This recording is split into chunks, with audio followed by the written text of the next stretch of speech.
What's up and welcome back to the Run the North podcast. I still don't know how to do intros. Jake's still not here, but Miller is. Today we're going to go over the MLB trade deadline because that just wrapped up like 3 hours ago. Got crazy.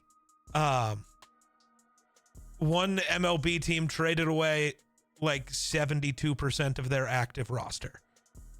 Wow. Yeah. So we'll talk about that. There's football on, and then we're going to go over our offensive line rankings. But before we get into all that, Miller Football, how you doing? Geek, how are you doing? Why did you just flip that back to me? I don't like that. No, I have been, I'm okay. I'm all right. Fair. I booked my plane ticket for TwitchCon and have been watching When is football, that? so I'm doing okay. October 16th. Oh, where's it at this year? San Diego. It's in San Diego for a bit. I don't know if I'll get to go again after this year, though.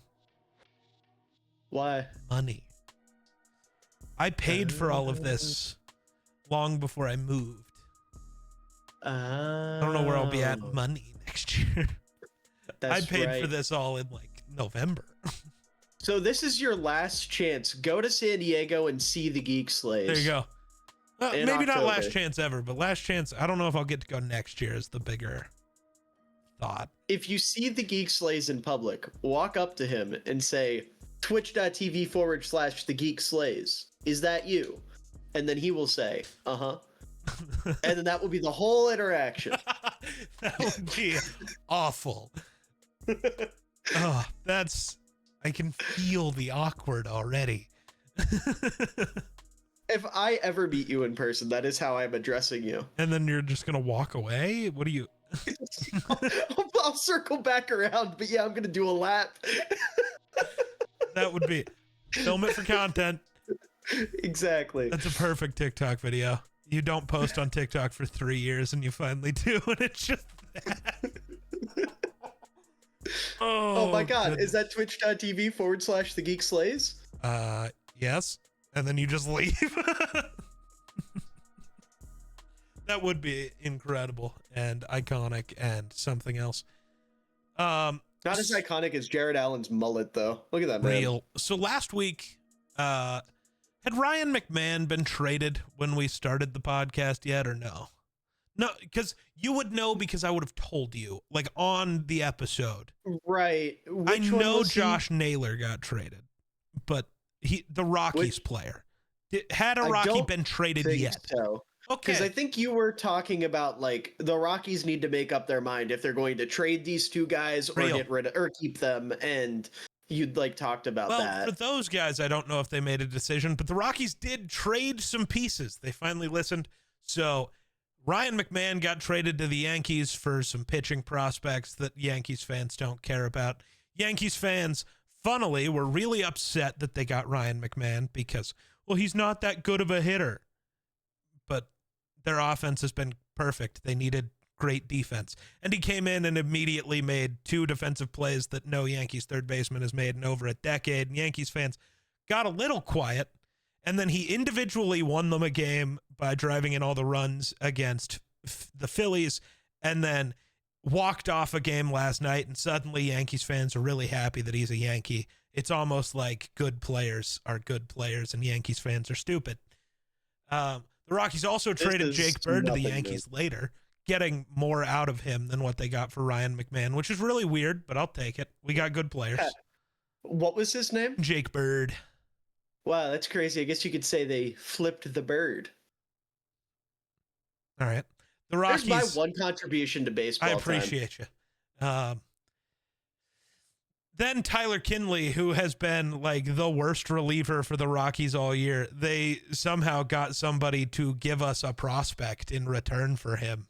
I don't know if I would have given up a can of cherry Pepsi, but somebody else gave up another player, so we'll take it. I watched that man actively lose us 14 different games this year. He would come in with a lead in the 8th inning and give up 6 runs because he's ass. Based. So I'm glad that ass is not on my team anymore. they didn't make decisions on the players I wanted them to make decisions with, which is annoying. But we can move on to the trades I think more people will care about. Eugenio Suarez, who we talked about a little last week, the other third baseman the Yankees were interested in, he gets traded to Seattle. So joining Josh Naylor, who got traded there last week, Seattle seems to be, outside of the Yankees, the only other American League team that wants to win this year. The American League seems pretty wide open, and nobody wanted to make any moves except Seattle. So it's tough for them because now you kind of have to go win, because if you don't, you look really stupid.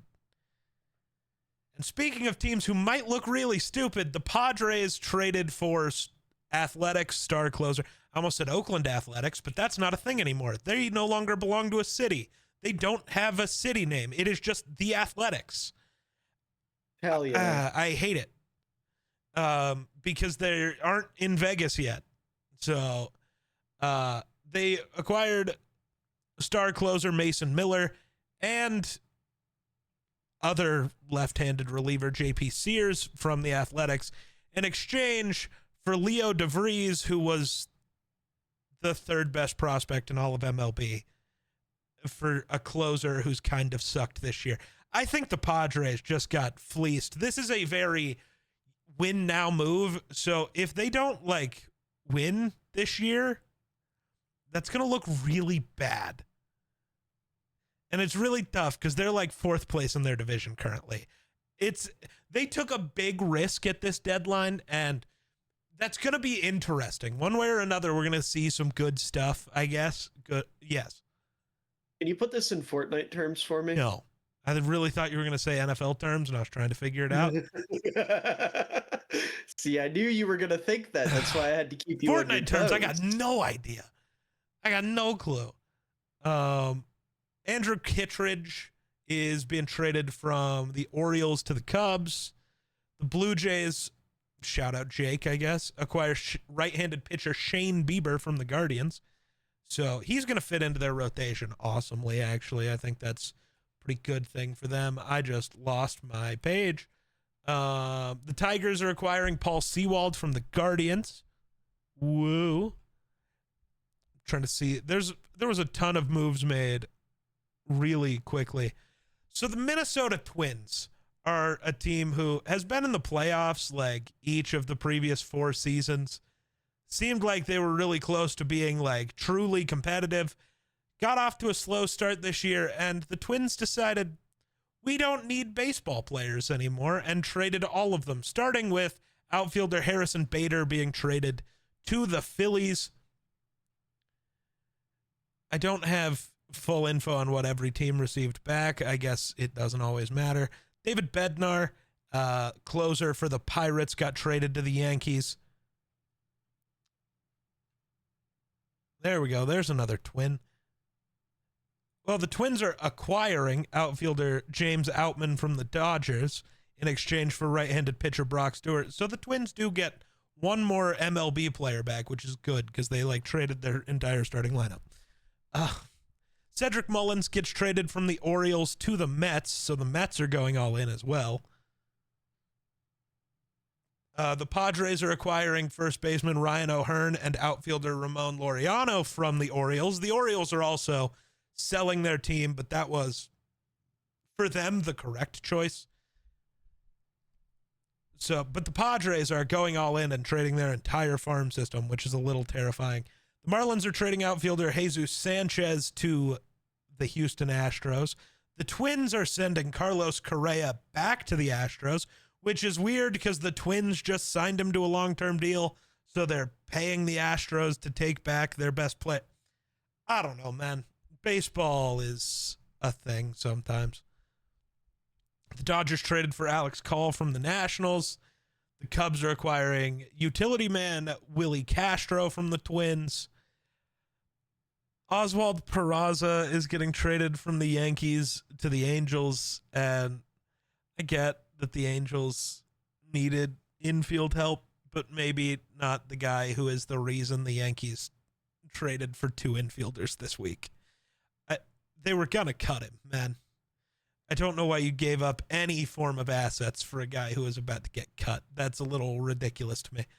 The Rangers are trading for Merrill Kelly from the Diamondbacks, so they're trying to shore up their rotation, which is really weird because pitching's the only thing they've done well all year. They needed a bat, not another arm, but whatever.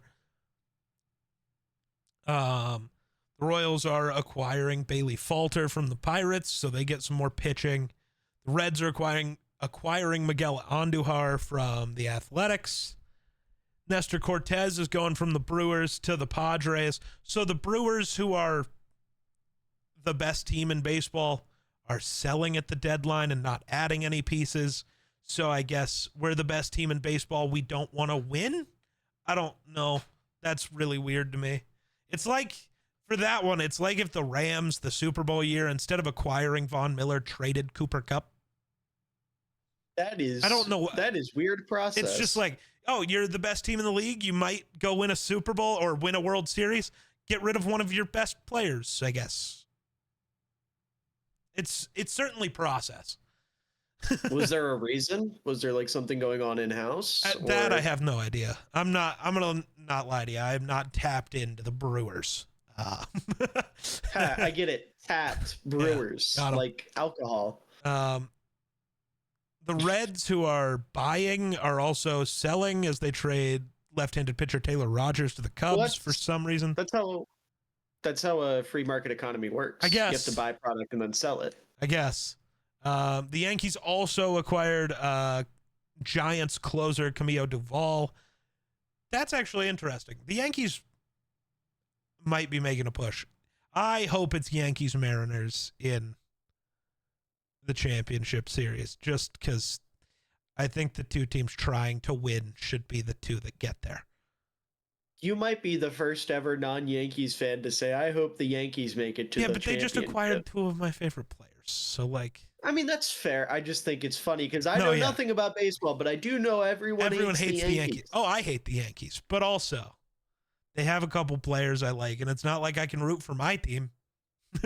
So, okay. Hypothetical. Yeah. A world where the Vikings, for some reason, trade Christian Darrisaw and Justin Jefferson to the Broncos. Are you rooting for the Broncos to win a ring? In this world, are the Vikings the worst team of all time? Yes, because they just lost Darrisaw and Jefferson, obviously. Well, hey, man, that they could still be good. Okay, well, let's just say hypothetically. That's why I was asking. Flores, I was making sure of what's going on. Here, to make it more realistic for you, because I know you'll have trouble picturing this.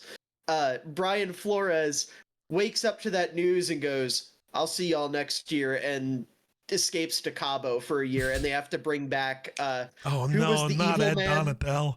Ed Donatel, yeah, I couldn't remember his name for the life of me. But yeah, they're the worst team in football because JJ McCarthy cries himself to sleep every night because he misses Jettas and doesn't get enough sleep to play good football. And then Ed Donatel is just running the defense, therefore 0-17. Real. You know what? I could see myself rooting for them in that scenario. But also, that's a little different for... Like, I could see myself, but I also couldn't. The difference is I don't have this hate for the Yankees in the same way. It's kind of like the I hate the Cowboys type thing. It's just because they're annoying. It's not because I genuinely have a hate for them. Okay. It's like, I hate them because their fans make me want to kill somebody. Fair. So same scenario, but they go to Dallas. You're rooting for Dallas to win a ring. That's much easier, yes. I easily would. Gotcha. Denver's a little tougher because that'd be like them getting traded to the Dodgers. I would not be rooting for the Dodgers. I should have said Harrison Smith was one of the players. That would have been tougher. Because I was trying to think of who your favorite Vikings were. The Hitman, I don't know. I mean, I love Darrisaw, but I don't know if he played a full was season. Just on the brain for obvious reasons. Yeah. What else happened? There was more. Dustin May is getting traded from the Dodgers to the Red Sox. I still don't get it. I don't really think the Red Sox are competing for anything, and Dustin May is just a rental, so that's weird. The Twins traded away Griffin Jax to the Rays. The Rays also acquired Adrian Hauser from the White Sox. the way that tweet was phrased was awful, and it broke my brain for a second. The Royals acquired Mike Yastrzemski from the Giants, so that's fun. The Twins acquired Taj Bradley from the Rays for some reason. I guess directly in the Griffin Jacks trade, which just makes zero sense. But okay. The Brewers then traded for a couple of pitchers. They acquired Jordan Montgomery and Shelby Miller from the Diamondbacks. So I guess the Jordan Montgomery move, I'm kind of reacting to half of this at the same time as I'm reading it. So the Nestor Cortez thing, I guess, works out because they just get a slightly better lefty. It's just a weird process, but okay. It all works out. Probably just because had to happen this way. The Padres couldn't make a deal with the Diamondbacks because division rivals, so they had to work out some weird thing with a different team for a left-handed pitcher. That's my headcanon. Why must they be lefty? Because you want to, like, in your rotation, you want a fair mix of left-handed and right-handed pitching. Because that makes sense. The other team game plans differently depending on the type of pitcher. Yeah. That makes sense. I always forget they rotate pitchers. Yeah. Yep. But that makes sense. The Blue Jays acquire Luis Varland and Ty France from the Twins. So more Twins getting not on the Twins. And that is the majority of it. But the specific thing for the Twins is they have exactly 2 players under contract for next season now. 2. There are 26 men on the roster in baseball. They have 2. They also traded Yohan Duran yesterday, so their closer has been traded. And Chris Paddock and Danny Colomb, they shipped their entire roster, basically.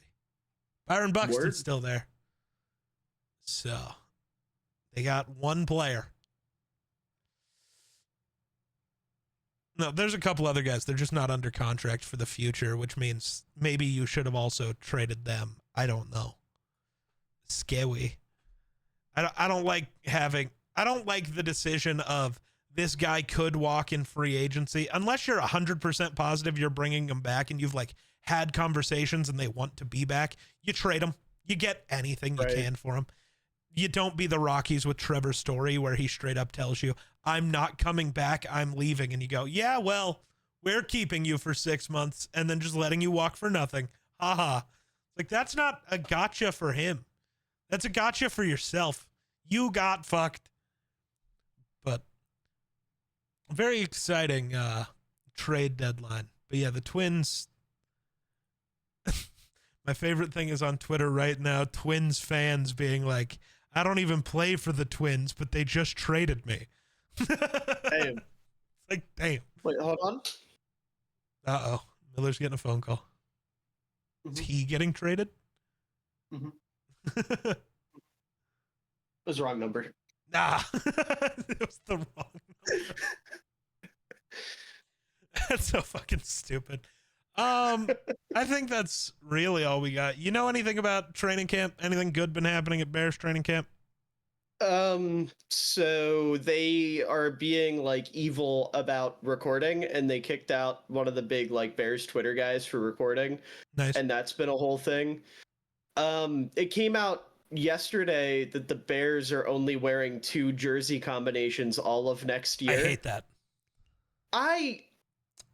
The fact that it's a 1-year thing makes me not care. Fair. Because the whole thing is that Virginia McCaskey hated having more than the 2. She only liked the 2. But she never wanted to do anything about it because everyone else thought they were fun and exciting, and she didn't want to spoil that for anyone.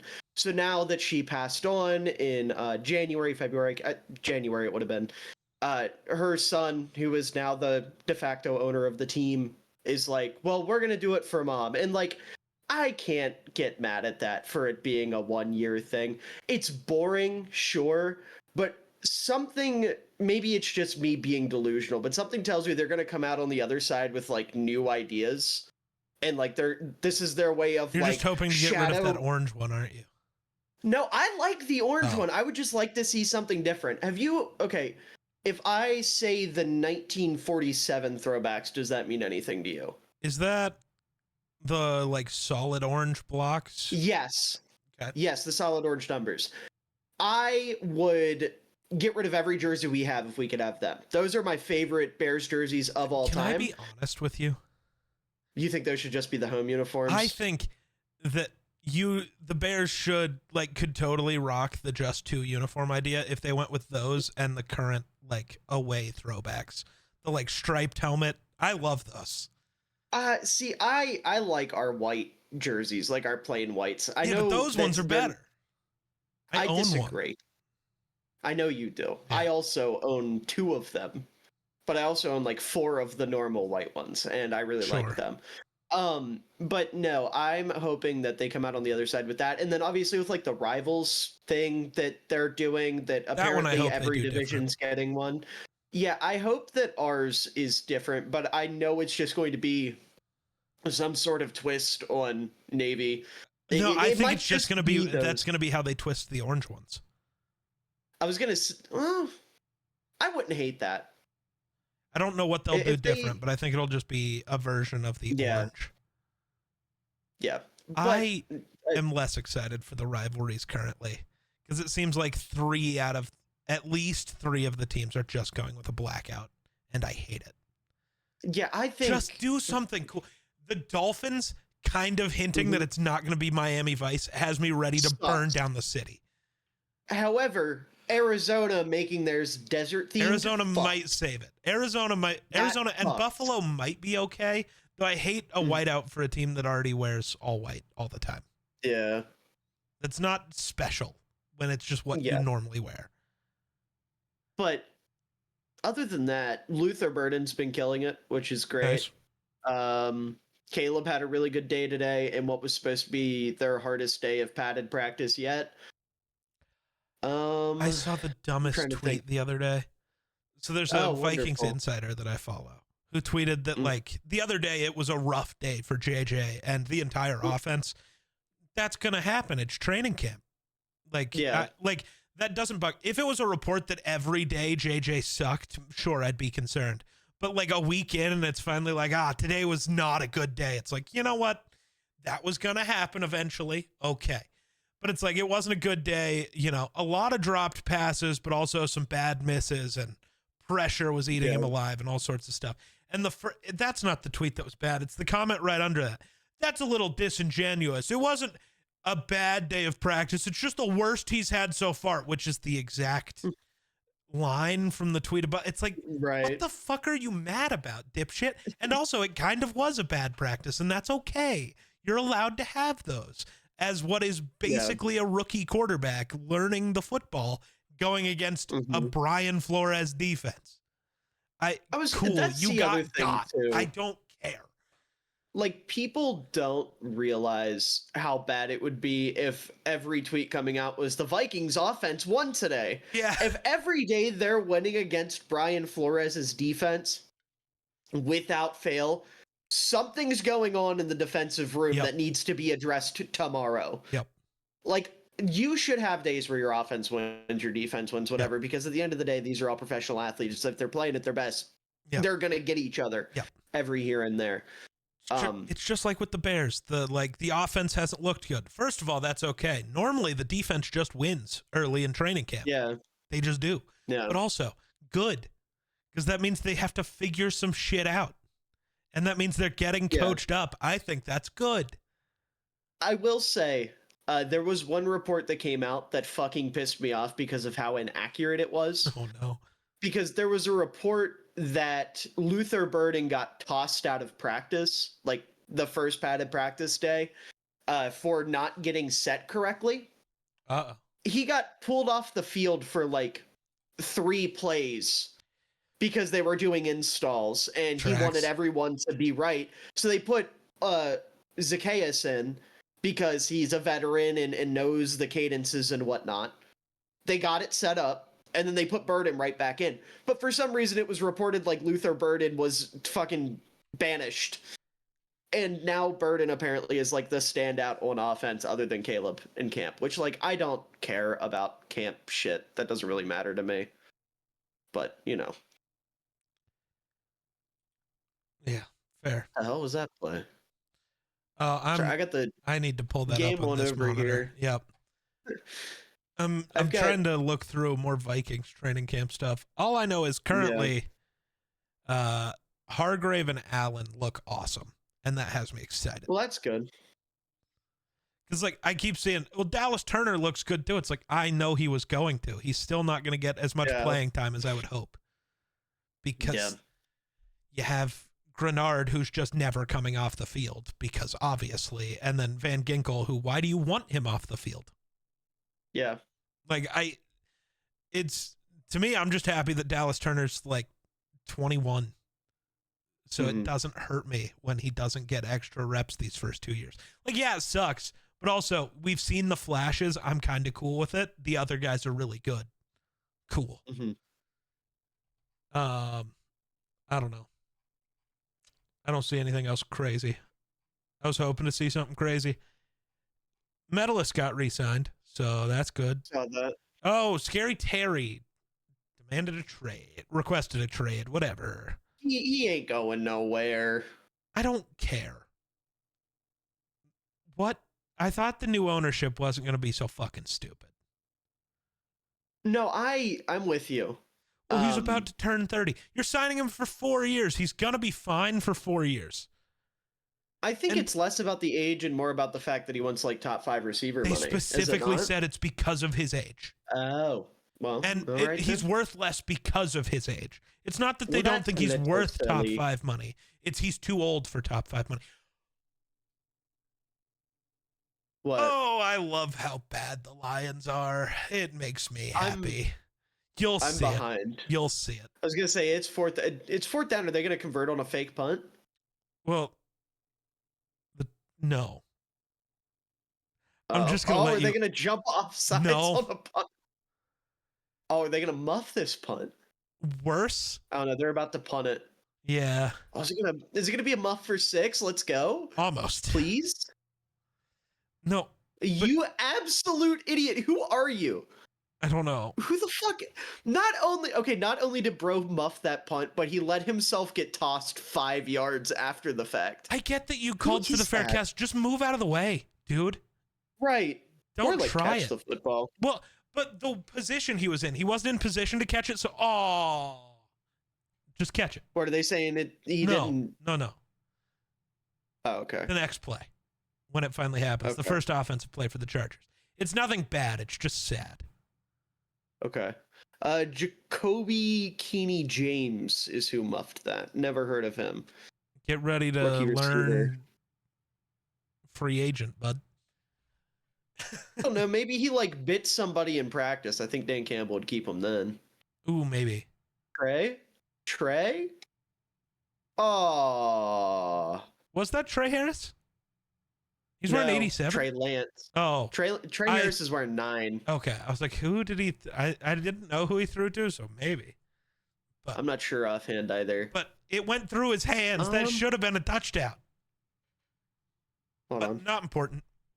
We should probably start talking about our offensive line rankings. I'm going to find out who 87 is first. All right, then I'll yap about something else for a minute. I don't know what. It's Des Fitzpatrick. Huh. Well, get ready to learn free agency. All right. So do we want to start with tackles, guards, or center? We'll do tackles last. I'll let you pick between guards and centers. All right, let's start with centers because I think this one is the most interesting. So I was able to accumulate the results this week because Jake is going through some stuff. So I got the results, I got who voted where, and I know the process now, which is you take your top 10.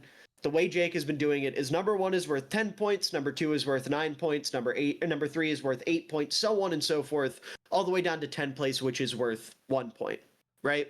Yes. So I have written down here who put who where and who is ranked. So we're going to start out with 3 honorable mentions. All of these players only appearing on one of our lists. and each one of them appeared on a different list. So these are all guys that one of us liked, but the others did not. Starting out with Jake, who put Ethan Pocic at 10. He got 1 point. And I don't really have anything to say about Pocic. He's like a replacement level starter. He was good for a little while there. He was a very hot commodity in free agency, 2 years ago, I think? I think so.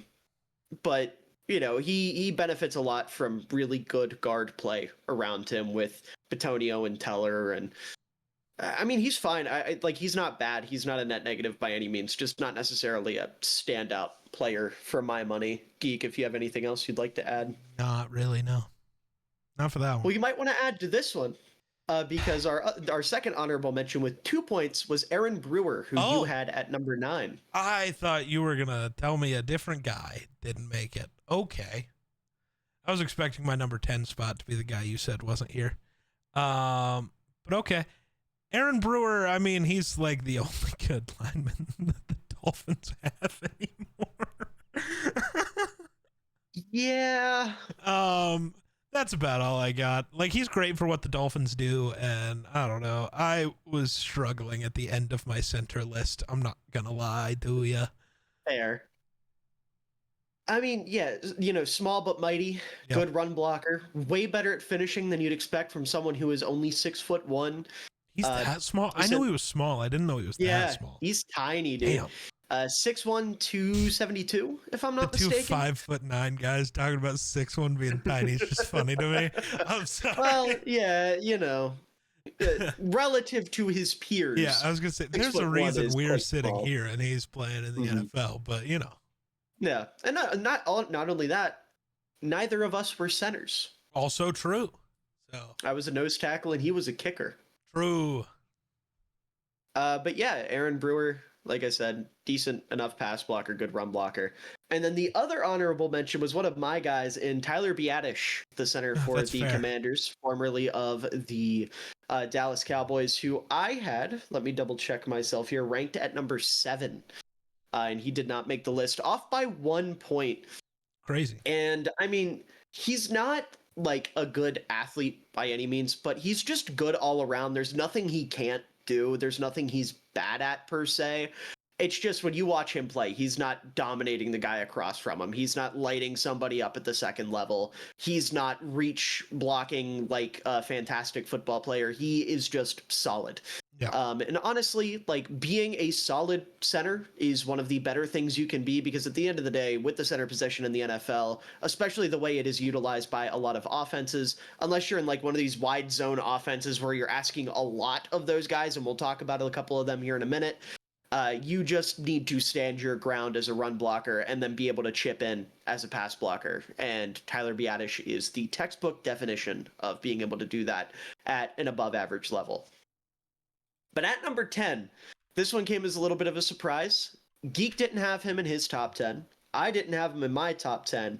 And he landed at 1, 2, 3, 4, 5, 6 for Jake Talk Sports. And that is Connor McGovern of the Buffalo Bills. Okay. I'm not mad at that. I looked at him. I'm not mad at it. I'm not mad at it. I'm just a little surprised. Like, I don't think I would have put McGovern this high. But, again, very similar player to Biadasz. Maybe a little bit lesser of a pass blocker and a little bit better of a run blocker.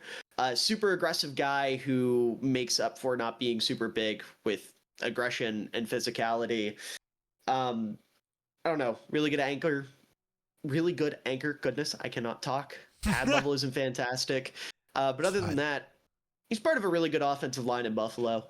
Yeah. And it won't be their only representation today. Interesting. I know who it is, and I know I'm the one who left them off. You weren't the only one who left them off. Oh, so you just rated them that high? No. What? Oh, I'm confused. It's going to be fun talking about the tackles. Yeah. Okay.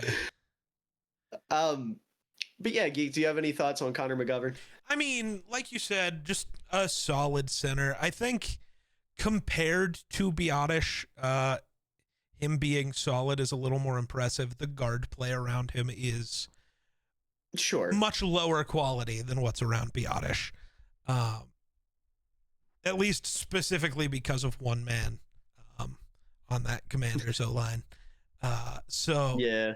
I think that makes what McGovern does a little more impressive. And I mean, he just got to the Bills, right? Was it this year or last year? Like, give me one moment. I don't know if it was 2 full years in Buffalo or just 1. I think it's been more than 1 in Buffalo. He has been there. Show me the wrong Connor McGovern. Love that. Because remember, there are 2 of them. Yeah. Yeah. And I'd like to point out, Jake did mean the one for Buffalo. Yeah, this is year 2 or in Buffalo for Connor McGovern. Okay. That's what I thought. But yeah. Because, the other one plays for the Jets most recently. Is he still a Jet? I think he's with the Saints now. Interesting. Connor McGovern with an E is... Wait. Yes, he is currently... Oh, no. He's a free agent. Yeah. Also, wait. What was last on the Jets? I think you just... Now I'm confused. What? It's not with an E either. It isn't? No, they're both. Oh, it's O's. not. So yeah, you said that, and I was looking at his TFR page, and I'm like, that's not right. And then I was like, wait, am I looking at the wrong guy? Is there 3 of them? No, I apologize. Okay. It is with an O. That's my bad. Yeah, there's just 2 of them, and they both play center. It's very strange. Very different. Well, actually, I'm not going to say very different looking fellas. They got similar haircuts, similar face shapes. One just has an evil twirly mustache, and the other looks like every white guy ever. True. And the one with the evil twirly mustache, unfortunately, is the lesser of 2 Connors, at least for my money. I blame the mustache. True. But with that, we get to our first tie of many throughout today. And I'm just going to say, for the purposes of the way I have them listed, I put whichever of the players that were tied got the highest placed vote higher. If that makes sense. But at the end of the day, they're still both listed at 8, and that is Ryan Kelly and Zach Frazier. Okay. Zach Frazier is the guy I thought was getting left off. Yeah, no, Jake had Zach Frazier at number 5, and both of us had Zach Frazier at 10. I wanted to put Frazier higher, but it's our normal rule of rookies, and he just was that much better than most other centers. Like, he deserved to be here. It's very similar to Brock Bowers. Absolutely.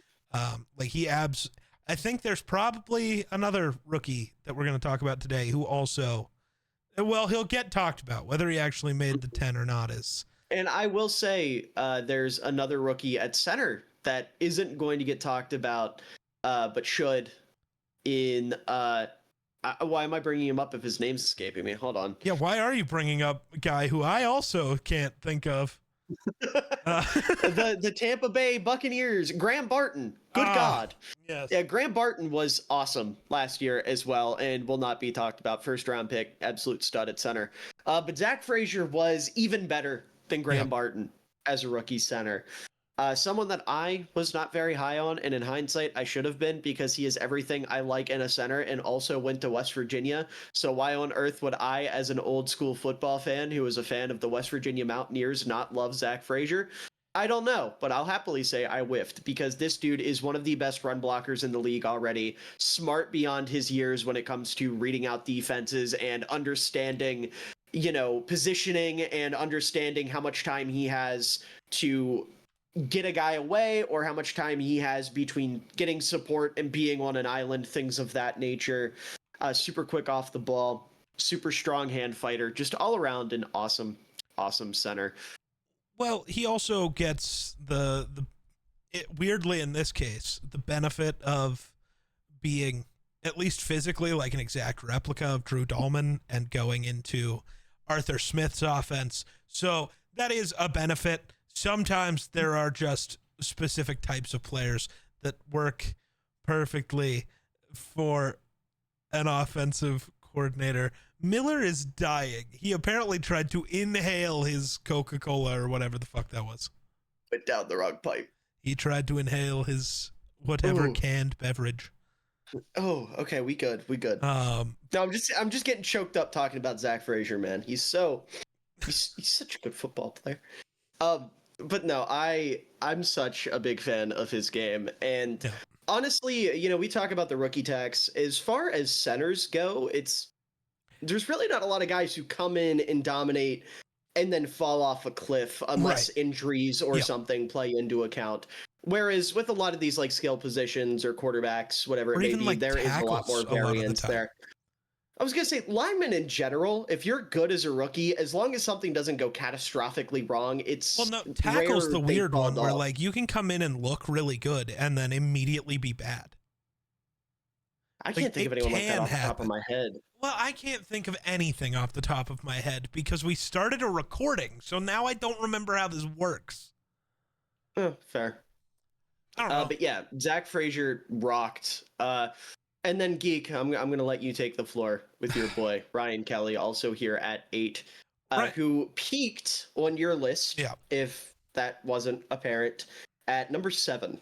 Yeah, I wanted to rate him even higher. I think he is better than this in general.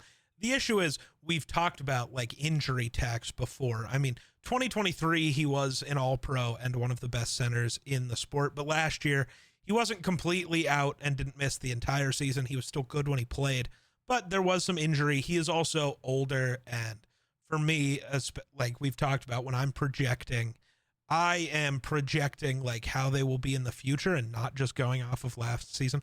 What the fuck are you doing? Oh, you good? Okay. But like I'm projecting moving forward and not just looking at last season. And you can't project as high with Ryan Kelly because he's like 33. Bro's getting up there. And that's tough. But he is still one of easily the best centers in the game. Just a little old. Yeah, for sure. Very, very solid all around. But at number 7, we have a player that only you and I had on our lists. Jake did not put. And that is Hjalte Froholt, the center for the Arizona Cardinals. Peaked on your list at number 5. Yeah. The Viking. He's not Literally. He's not a Minnesota Viking, but he is a Viking and deserves more respect. I think part of the issue for him is overall that Arizona O-line has not been very good, which doesn't help for anybody, but it really doesn't help any of the guys who actually play fairly well. And he has been very good for the past few years. Hopefully Arizona will just not be bad anymore and people can acknowledge their good players moving forward. That's what we need. What are your thoughts on Hjalte? Hjalte? I mean, I was going to say, I say Hjalte. I think that's correct. I could be wrong. Yeah. But, super stout, stocky run blocker who is a solid enough pass protector with a good anchor, just isn't somebody that is going to survive if he gets beat early because he is very, very stiff as a mover. So his ability to, I don't want to put this, his ability to recover as a pass blocker, certainly not fantastic. But, not a lot of guys who are better run blockers than him in this league right now. But at number 6, a player that peaked on my list, surprisingly, and it hurts me to say, is Elgton Jenkins of the Green Bay Packers. He peaked on your list? Yeah, I had him at number 5. You had him 8. at number 8, and Jake had him at number 7. So I can tell you why I had him a little lower. I don't remember if last year was like this, but it's just, for me, it's a bit of, it's a bit of like career injury tax. Sure. And last year he was perfectly healthy, which is great because Elkton's awesome. The other thing is he's never really played center. No, he doesn't have a ton of experience there. He's played center, but that's not his primary position. He's primarily been a guard. with a little bit at tackle. In 2023, he bounced around more, but like Elgton's great. He just, there's just the concern of he's great as an offensive lineman, but we've never really seen him play center, not for an extended period of time. And that concerns me a bit. I will say, if you go back last year, there was a game against the Lions where he played center, and he looked so fucking good. Okay. The only concern from that game that I had was there were a couple moments where he was struggling to get from snap to upright, and that obviously is not great. But, you know, I don't have many qualms about him moving to center. I think he'll definitely be able to do it. He's just such a smart, fluid athlete who really just doesn't lose ever. I can't think of a single time he's just outright lost a rep, and it's totally been his fault.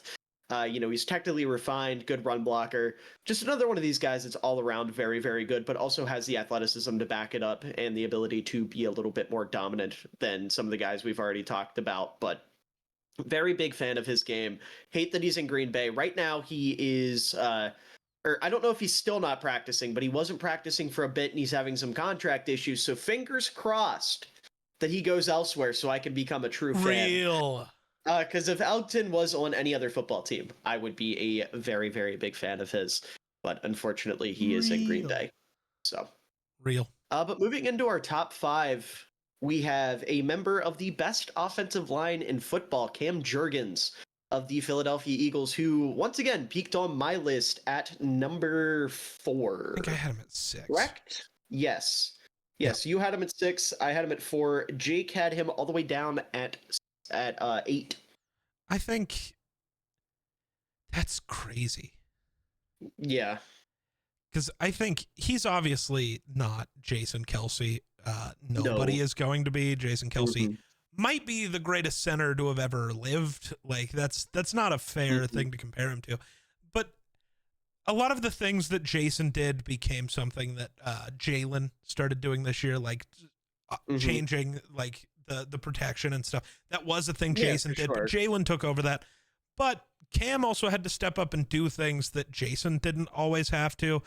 Cam had to help a lot more with Makai than Jason normally did with his guards. I mean, Jason obviously was a helper, but he got to do kind of his own thing a lot, where Cam really had to focus on helping Makai Becton. It got better towards the end of the year, but he was asked to do very different things than Jason Kelce and was really good at the things he was asked to do. And obviously, the Eagles' O-line still stayed as one of the 2 or 3 best. I don't want to definitively say it was the best because I don't want to deal with the argument today. I don't care. Sure. I don't care enough. But it stayed where it was, and I think Jurgens is a huge reason for that. He was a huge help to that. But go more deep dive over there, Filler Mudball. I was going to say, what I love about Jurgens, and one of the ways he's similar to Jason Kelce is he is not the biggest center in the world, whereas Jason made up for his lack of size with athleticism and with his football IQ. Jurgens has both of those things for sure, but he's also just freakishly strong for his frame and his lack of length. And he's able to wrestle guys and you know, really lay the wood as a center who can get out in space and block head up. Really good run blocker, solid pass blocker. Like you said, I was really impressed with his ability to kind of help out, especially with Makai Becton, someone that, I don't know, I'm a huge fan of. I was surprised that I was the highest on him because honestly, I felt like I was even underselling him a little bit by having him at 4. But, you know, Jake must see something that we don't to have him as low as he does. That's crazy. I think it's just the difference. Like he doesn't look the same as Jason because nobody does. So like, but I think that's part of it is just even a step down from Jason Kelce feels much larger than it probably is because of that. I was going to say, you're going from in my opinion, I'll say it, the greatest center of all time to a top 5 center in the league. Like it's a fall off, sure, but it's going from all time to elite. Like, I'm sure Eagles fans are very, very happy with what Cam Jurgens has turned into and how he's looked. But at number 4, going with somebody who is filling the shoes of a much inferior player this upcoming season, and someone that I really am surprised ended up this high, is Drew Dahlman of my Chicago Bears, who I had ranked the lowest out of all of us. I had Drew Dahlman ranked, just double checking myself here, at number 6. You had him at number 4. Jake had him at number 3. Whoa. Okay. I know that's only one spot up from me, but I feel like there's a difference between my 4 and my 3. There's levels here. Dahlman's really good. He really is. I know we argued about this a lot during free agency, me and you, because you were like, yeah, I want the Bears to get him. And I was like, I don't really care. It's not because I don't like Dahlman. It's just not what I wanted from my center, and that's perfectly okay. But no, Dahlman's awesome, man. And I'm gonna let you spend more time talking about this one. I know you had him ranked the lowest, but he is your guy. Yeah, and it's not even because I think he's bad or anything. It's just out of these top 10. Right, no, exactly. In fact, he was in my top 6. Like, I think he's a really, really good center. The thing is, though, he's just not as good of a pass blocker as a lot of these guys. Like, you know, obviously we're going to talk about Humphrey and Linderbaum. He does not hold a candle to them as a pass protector. Same with like a Cam Jurgens or the other guy that we're going to talk about at number 3. He's just not as good of a pass protector, but what he lacks in pass protection, he more than makes up for as a run blocker. He might be the best run blocking center in the sport. Just such a tremendous athlete when it comes to getting out on the move. Really good at reach blocking, really good at climbing to the second level. You know, Geek already mentioned the way Arthur Smith is going to be able to use Zach Frazier is very similar to what happened with Drew Dahlman. He's just so good at those specific things. He's also really good at getting and then maintaining leverage. He's really, really smart, really spatially aware, knows what's going on, head always on a swivel. Like, he's always looking for work. The problem is he's just not the best, like, head-up pass protector out of the centers in the league. And granted, at the end of the day, you don't need your center to be the best head-up pass protector on your team. But when there are players who are elite pass protectors and also very, very good run blockers, if not elite run blockers, as we'll talk about with the number 1 guy who's great at both and might just be the best interior lineman in football, it's hard to put him above some of the guys like that. But I do love Drew Dahlman. I'm super, super psyched to have him in Chicago. It's the first time we've had a center in a while that I go, fuck yeah. He is going to have some really fun highlights. That's going to be someone that I'm going to like enjoy watching on film. I don't have to watch Coleman Shelton get fucking diddled by defensive tackles anymore. It's a real football player in there now. I was going to say, I feel the same way about Minnesota's 3 additions on the interior. I'm just sitting here like, we finally have actual football players. This is crazy. Yeah, for sure. But at number 3, someone who kind of breaks one of our rules, but I feel it is very fair and very fitting. And Eric McCoy, who might have been the most valuable player in all of football last year in the, 250 snaps he played for the Saints. Yeah. I mean, remember, the Saints offense was like the best offense in football for the 7 games he played. And then he got hurt and the Saints sucked. Like, their offense tanked without Eric McCoy. And I also think, looking back just previous years, I mean, he's been like a top 5 center in football for years now. So I don't, like, I get that he missed some time last year, but also he was still a Pro Bowler. He played 7 games and was a Pro Bowler. That's crazy. And I know the Pro Bowl doesn't mean anything. It does and it doesn't, right? Like, the Pro Bowl's weird and stupid and I hate it. But also, like, it still does mean something to a lot of people, especially, like, I know we're obviously not talking about the Hall of Fame. Sorry, a guy's hurt and I was confused. I was trying to figure out what's going on. Yeah. Watching the Hall of Fame game because there's football on. Yeah. But which also is why I'm thinking about the Hall of Fame. But like, Pro Bowls still matter. They're still a thing people talk about when it comes to players. Yeah. We can talk about how stupid the game is, and it really is. Obviously, like, all pros are more important, but unfortunately, there's always been this guy named Jason Kelsey that kind of stops people from getting all pros. And then now there's Creed Humphrey, and this other guy who's all. Did me and you have the same top three? We did. We both had Eric McCoy at 3. Jake had him at 4. Yeah. Okay. But yeah, Eric McCoy has been awesome forever for the Saints, and yeah, might have been the most valuable player in football. Mm-hmm. And Miller's going to go even deeper into his talk about Eric McCoy now. Yeah, he's another guy who's just a tremendous run defender or run blocker, excuse me. And that really was the crux of why he was so important to the Saints last year. Bringing in Clint Kubiak, running his wide zone system. McCoy is one of those guys who not only looked incredible in that system, but I do think he would be scheme versatile because not only does he have the quickness off the ball that you want to see, the ability to climb to the second level, the ability to get out in space and do what you need him to do on the move, but he's also super strong at the point of attack and can hold his own. He's a very good pass blocker. He's one of these guys that is a very, very capable player on both or in both aspects of blocking. Obviously a better run defender or a better run blocker. Goodness, I don't know why I keep wanting to say defender. Apparently I'm really excited for the defensive line video we're going to be making next week, but he's so good. And like I said, his value to the Saints was immeasurable. It was very clear once he went down. That was one of the big reasons why the Saints offense fell off the way it did, because they could not run these same types of concepts they wanted to with the center they had in.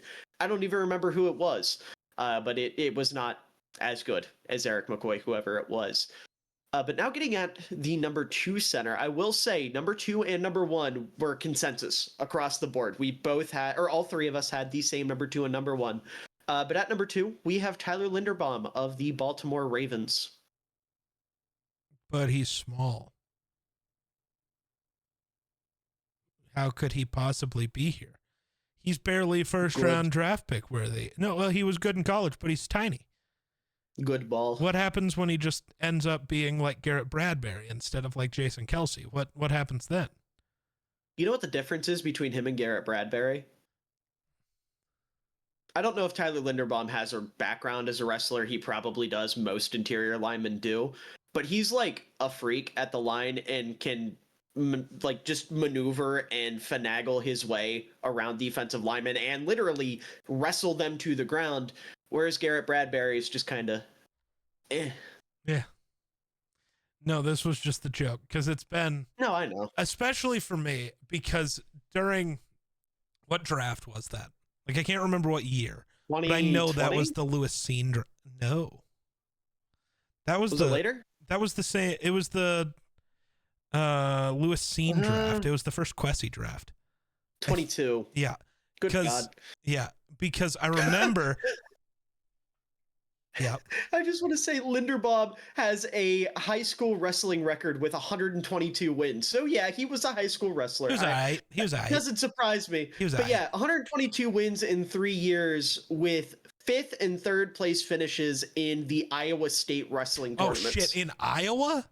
Yeah. No, that's way more impressive though, actually. Like I was thinking, damn, 5th and 3rd place, he must suck. And then you say Iowa, and it's like, oh, so he's like the 5th and 3rd best in the nation. Got it. Yeah, pretty much. Yeah. You're top 10 in Iowa. You're better than everywhere else. Them's the rules. Mm-hmm. I don't make the rules. I just say them.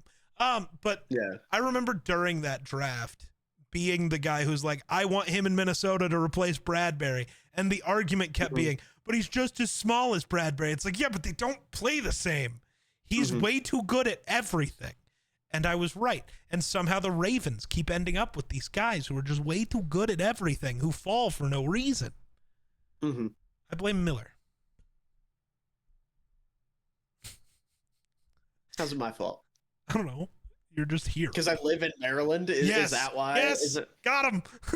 Okay. He admits it. The only thing I will say about Linderbaum as a center, and the reason why he's not at number 1 is he is just a little bit too inconsistent, at least compared to the guy we have at number 1.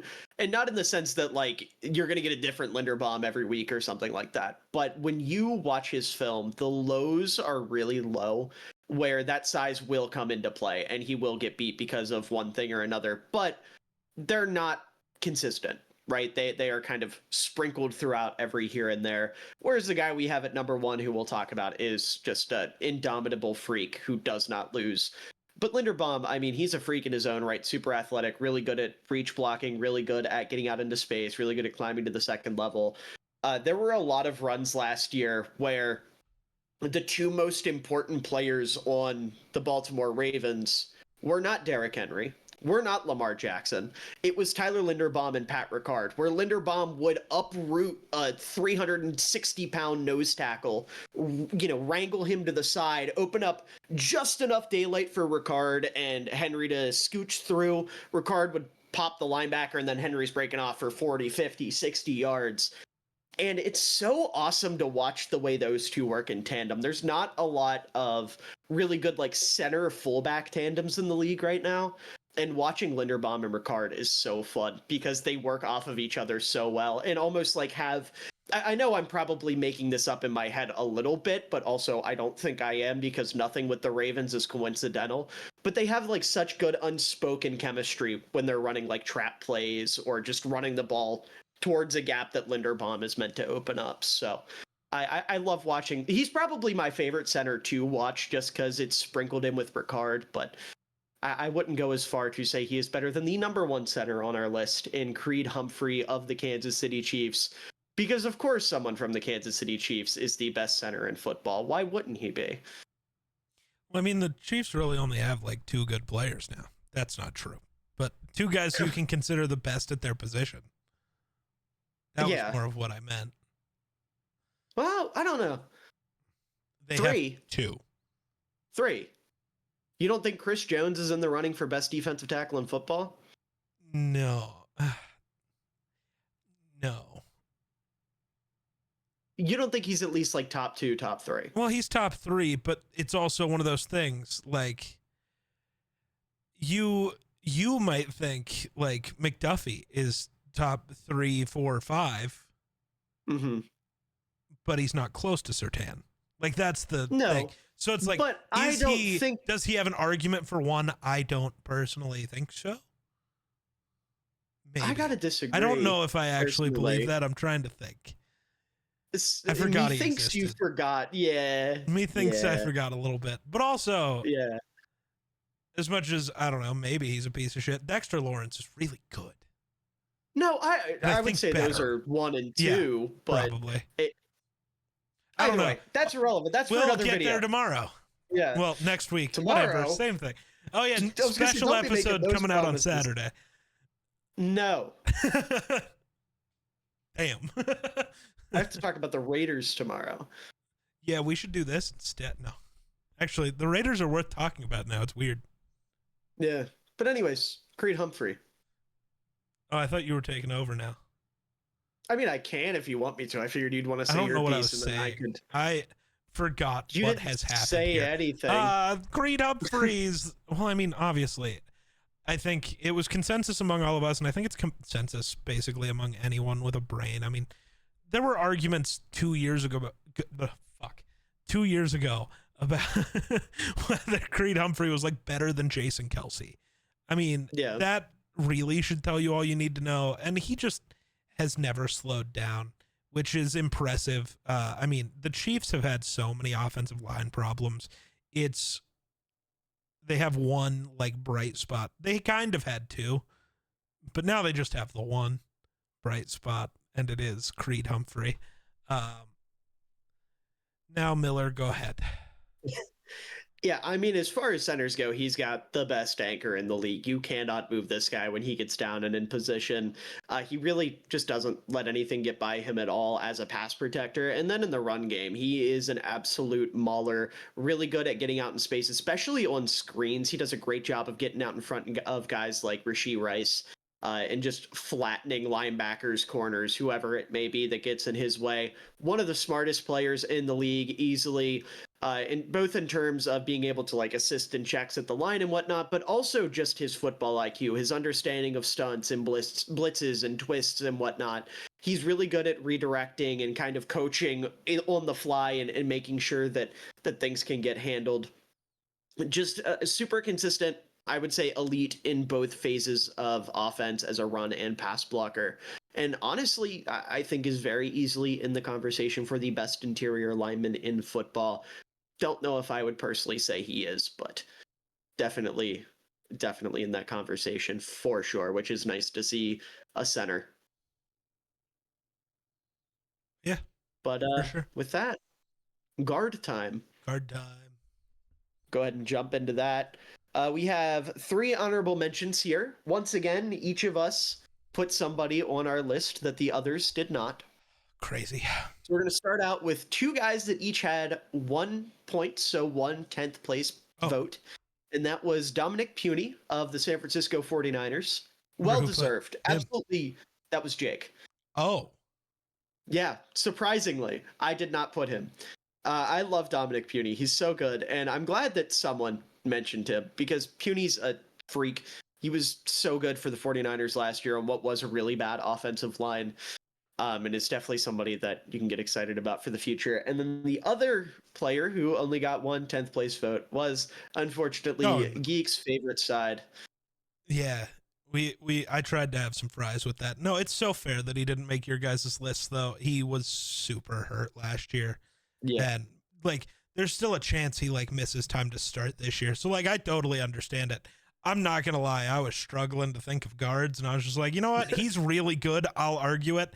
And I also knew he wouldn't end up on our top 10 as much as maybe he deserves it. Maybe he doesn't. He just, the injury matters. I just was done thinking about it because like I was trying, like I'd think of some guys and it's like, oh, maybe that they're also hurt, or it's like I really don't actually think they're better, and I don't know how to justify putting them over him anyways. So I just said fuck it and lived with the consequences. Yeah.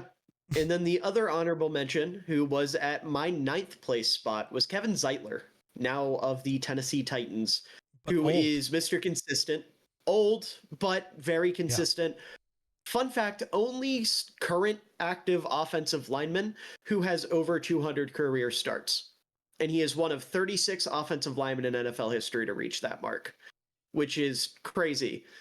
But he is just super consistent, super reliable, probably the least flashy offensive lineman in all of football, but he doesn't get beat in the pass game. You can't get by him in the run game.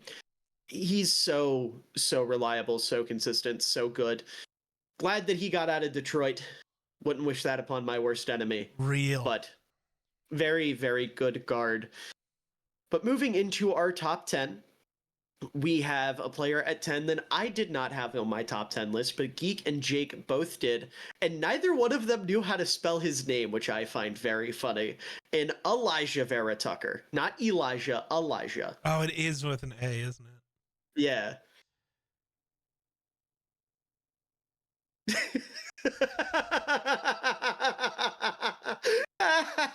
Like I said, you and Jake both spelled it wrong, if that makes you feel any better. No, that doesn't. My excuse makes me feel okay with it. I'd been awake for like 7 minutes when I was making this list. Yeah, that's fair. So that's fair. But whatever. I feel like that can't be the only spelling error I have on this. That's the only one that jumped out to me because it was the first letter of the player's first name. No, that's so fair. So why, I would rather start with this. Why have? Because for me, it was between him and the guy that ended up at number 9, and the guy who ended up at number 9 has played guard for longer and is also healthier, typically. Elijah Vera Tucker has had some injury problems and has only been playing guard for like 2 years. Is that and in those 2 years, because the problem was he came in from college as a tackle, was supposed to be a guard, and they kept moving him back and forth between guard and tackle because of injuries. So they didn't let him sit anywhere until very recently. I just double checked it. He's played left guard his entire rookie year, and then bounced between tackle and guard his second year, but only in a total of 7 games because of injury. Then has only been a guard since then. Either way, he's just not refined enough for my list. The point I was trying to get at with that isn't so much inexperience. It's just his technique as a guard isn't perfect. It's good. It's fine. But I would rather have Kevin Zeitler and then the guy that we will talk about here in a second, because he's just overly dominant at one thing. Whereas to me, Tucker, he's a good athlete with fine technique that is solid at both. Fair enough. No, that's super fair. Um, I'm not gonna lie. Tucker was again just a guy who Mhm. is who I could remember existing, and I'm Yeah. not gonna lie. I do not put as much. I'm not gonna say I put no effort because that would be a lie, but I am not Miller when Mhm. it comes to making these rankings, and I think that's okay. We've talked about the levels of who is on this show multiple times before, and that's Mhm. okay. Everyone needs their Miller football in their group.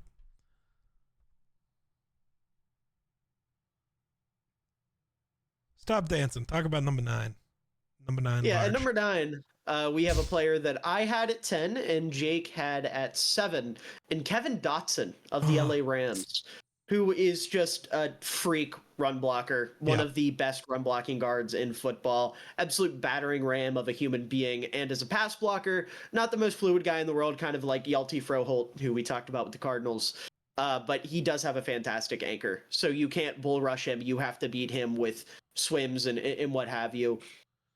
And with the way the Rams' offensive line is set up, now that he is nestled in firmly at right guard, their center, whose name's escaping me, was a rookie last year, Bo Limmer. yeah, Now that they have him, who was very solid last year, I don't think him getting beat into the B gap or the A gap is necessarily something that's going to be as big of a problem. But regardless, just like I said, dominant run blocker, and that's why I would have had him over a guy like Elijah Vera Tucker, because at least he's dominant at one thing. super fair. Dotson's the one I forgot. Fair. Just didn't even think Very about him. forgettable. Yeah, He's very forgettable. He's not a very flashy player. real. But at number 8 is a player that I'm going to hope Jake also forgot about, and Sam Cosmi, Oh, who I had rated a little bit higher than you did. yeah, You had him rated at 8. 9. I had him Yep, rated at 8. yep. Sam Cosmi's so And good. yeah. But for me, I'm just getting this out of the way before you get into your deep dive. Mhm. For me, it's not that I don't think he's better than this. Again, my board goes off future projection, and Sure. he got injured at the end of last year.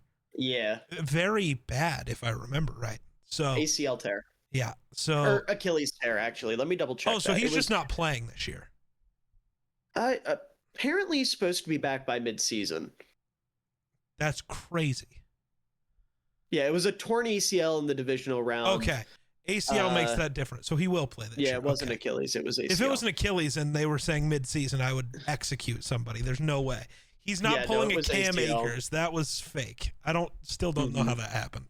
But that's fake. That's not real. They took the Achilles off the bone for Cam Akers. He just doesn't have one anymore. That would be more realistic. It's like Tyjae Spears, where he doesn't have an ACL in one I just knee. don't think that would actually work.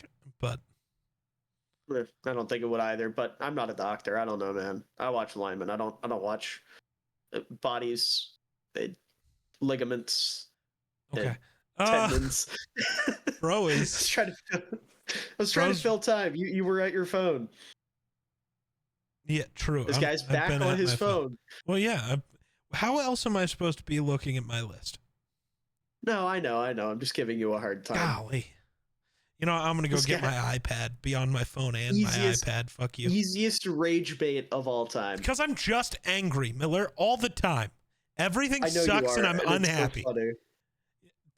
Thanks. I'm glad my suffering brings joy to your heart. Your suffering doesn't bring joy to me, but the fact that you channel that suffering into getting mad about everything is quite funny. Because I could sit here and be like, the sky is blue, and you'd go, no, it's fucking dark. I did that to Steven yesterday. It was fucking raining outside, and Steven's like, the sky is blue. And I'm like, well, not right now. Yeah. Okay. But Who's anyways, it? Sam Oh, yeah. Cosmi. You were talking about Sam Cosmi. Yeah. Really good athlete. Not super experienced at guard, but has looked very, very good in the 2 seasons that he's played it. Super strong, super quick off the ball. Really consistent player in, like I said, the 2 seasons that he's been playing guard. And it is quite unfortunate for the Commanders that he is not going to be ready week 1. But at number 7 is a player that will be ready for week 1, and he has a brand new contract in Trey Smith of the Kansas City Chiefs. who Jake and I tied for the highest placement of him at 6th. Yes. And then Geek had down at 7. Yeah. Wow. Real fall far. Yeah. I don't think I said that right. No, but I'm going with it because I didn't know what you were trying to say. Really far fall. I just swapped the play because, like, Yeah. you said we have him rated the highest at 6, and Geek has him at 7. It's like, yes, much different. Big H. So far he did. Yeah, pretty much. That was a horrible Yoda. Yeah, well, do your Stitch. Everybody will be happier. Or Yeah, I don't. can do Stitch, no problem. Yeah. That one's pretty easy for me. But anyways, Geek, how do you feel about Trey Smith of the Kansas City Chiefs? Trey Smith he's pretty aight. Part of me just wants to leave it at that, but I'm not gonna. Trey Smith is obviously the guy, at least me and Miller were both hoping that the Chiefs would be stupid enough to not resign. Mm-hmm. I know you ended up with a different chief, but let's be honest, you wanted this chief instead. Everybody wanted this chief instead. I did because I didn't think the other chief would become available in a billion years. Even with the other chief being available, he's 95. No, I don't care. I would. I want much one rather good had Joe season Thuney. instead of 10 because He's That's going to play crazy. at least 3 for us, bucko. and he won't be good for 2 and 3. That's That's how a old man lie. works. That's how old man works. Bro forgets about old man because nobody ever stays on his team anymore. Listen, Geek. We know you're projecting being at the ripe age of 74, but settle down. Man, fuck you. But no. But if you don't, No, all right. Go ahead. Nope. I was gonna say you changed the subject. I didn't know if you had anything to add. That's just what I do. I know you do, but I didn't know if you were doing it because you didn't have anything else to add, or just because you didn't want to talk about Trey Smith. A little bit of that. 'Cause those are- He just makes me upset. Because he's not a Viking. Uh-huh. Yeah. I'm not over it, if you can't tell. Yeah. But no, he's just a mauler in the run game, true Yep. tone setter. Someone who, again, is very good at getting out into space, really good at blocking on the move. And as a pass blocker, he's not like the most technically refined, but he is able to hold his own. It's very rare that he gets beat. He's also super, super durable. He's played 4 seasons in the NFL, has only missed 1 game, which obviously doesn't like move him up or down the rankings per se, but is definitely worth noting. You want your guards to be on the field, obviously. So Trey Smith, I can see why Kansas City would have prioritized him, being that he is younger and also a very, very good football player, but not ranking as high as his former teammate, I will say. Next time.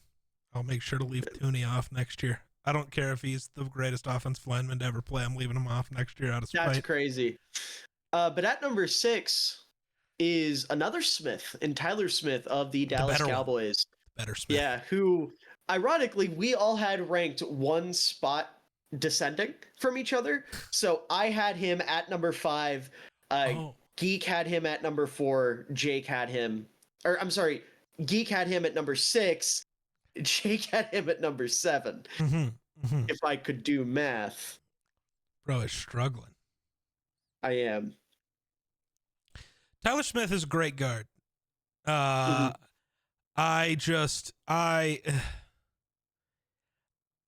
of the reason he's not even higher for me is it's kind of similar to Elgton Jenkins. It's not about him not playing much guard. It's more in this specific scenario. It's not actually where he's best. And that makes me a little upset. I think part of this is just me being annoyed. He played left tackle for them like not last year, the year before, and was incredible. And then they immediately went, well, we don't have a left tackle, but we're going to put you back at guard and just hope we can draft a guy, and then drafted Guyton. Which, like, cool.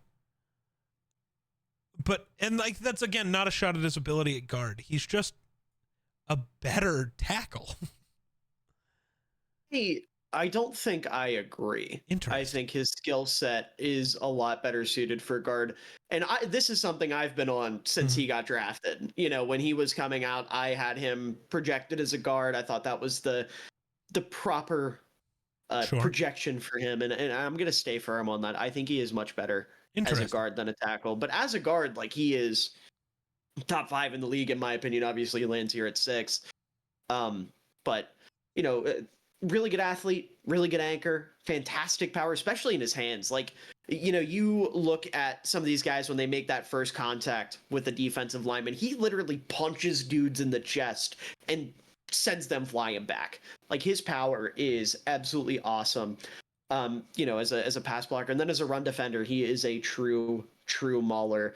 Last year, his pressure rate and whatnot was a little bit higher than it has been in years past. But as Geek already alluded to, playing next to Tyler Guyton will make things a lot more difficult for you and make it so defenders can just walk through the B gap pretty much. And that is obviously going to create some problems. Tyler Guyton will get better, damn it. Yeah, also, I hope so. I think the Tyler Smith thing for me is, at least when he first got drafted, he fit the exact same mold as Tyron Smith.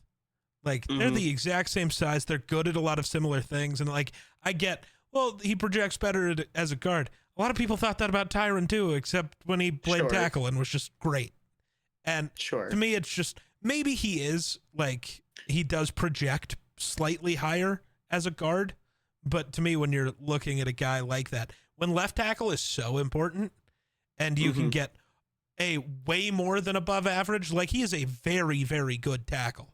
Maybe he's not great. Maybe it's, you're looking at, like, Hall of Fame versus All-Pro, maybe. Like, just that type of comparison. I would rather have an All-Pro left tackle than a Hall of Fame guard. To me. That shouldn't drop him down on the guards list, and I don't think it does. I think these other guys are currently better guards, but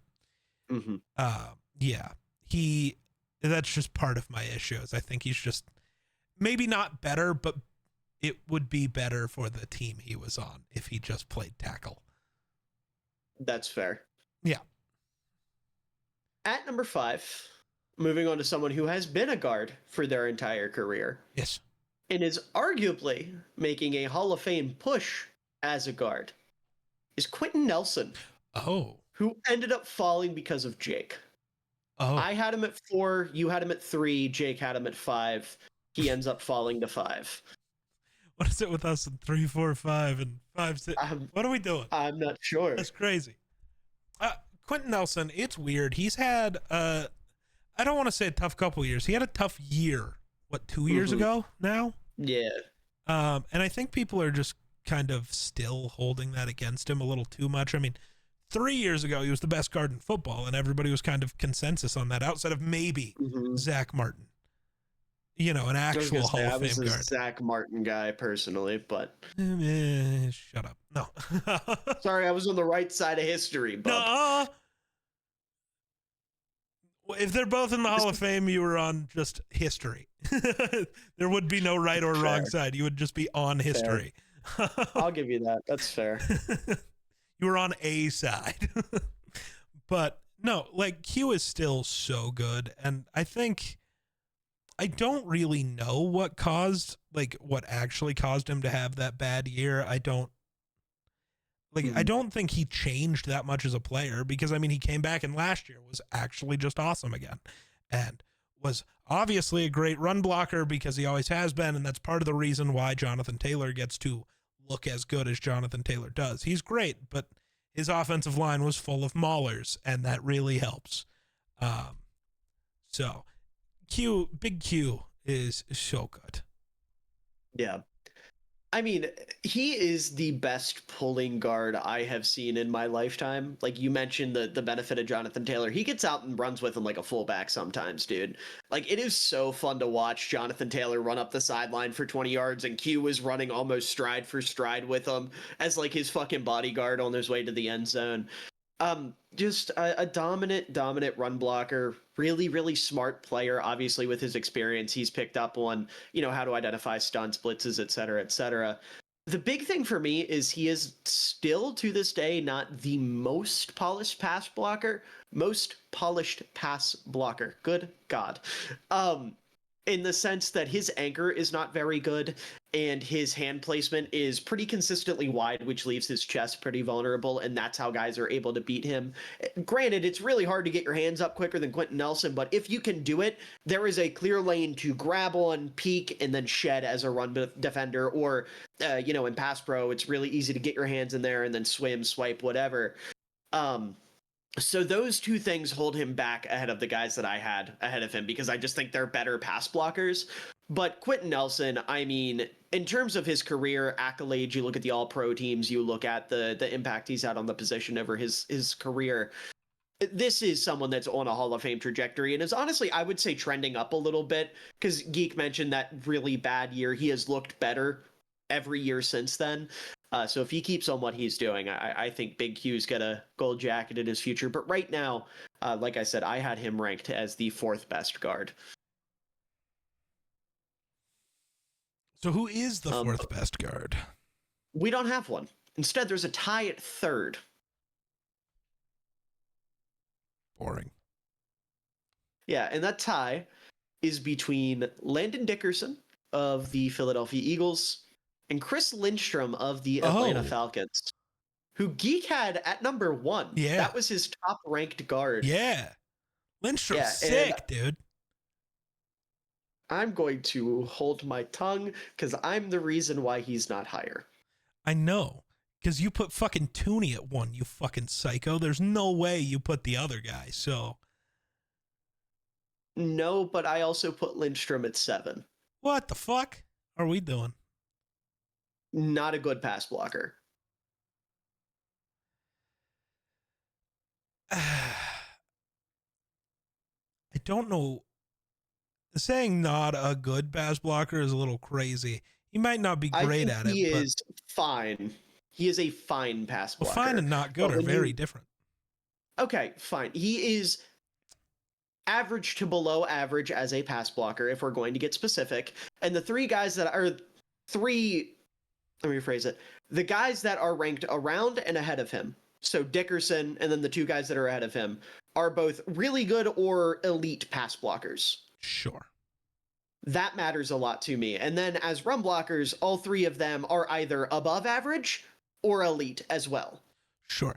I think, based on everything you've said in the past, you taking pass blocking so much into consideration is crazy.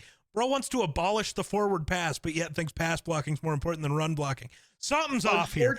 Pick a thing, you hypocrite. Unfortunately, my personal values do not reflect what is most important in the NFL today. Your personal values are all that should matter when you're ranking a player. Well, if we were going off that, the best right tackle in football would be Darnell Wright, and I don't think anyone wants me to say that.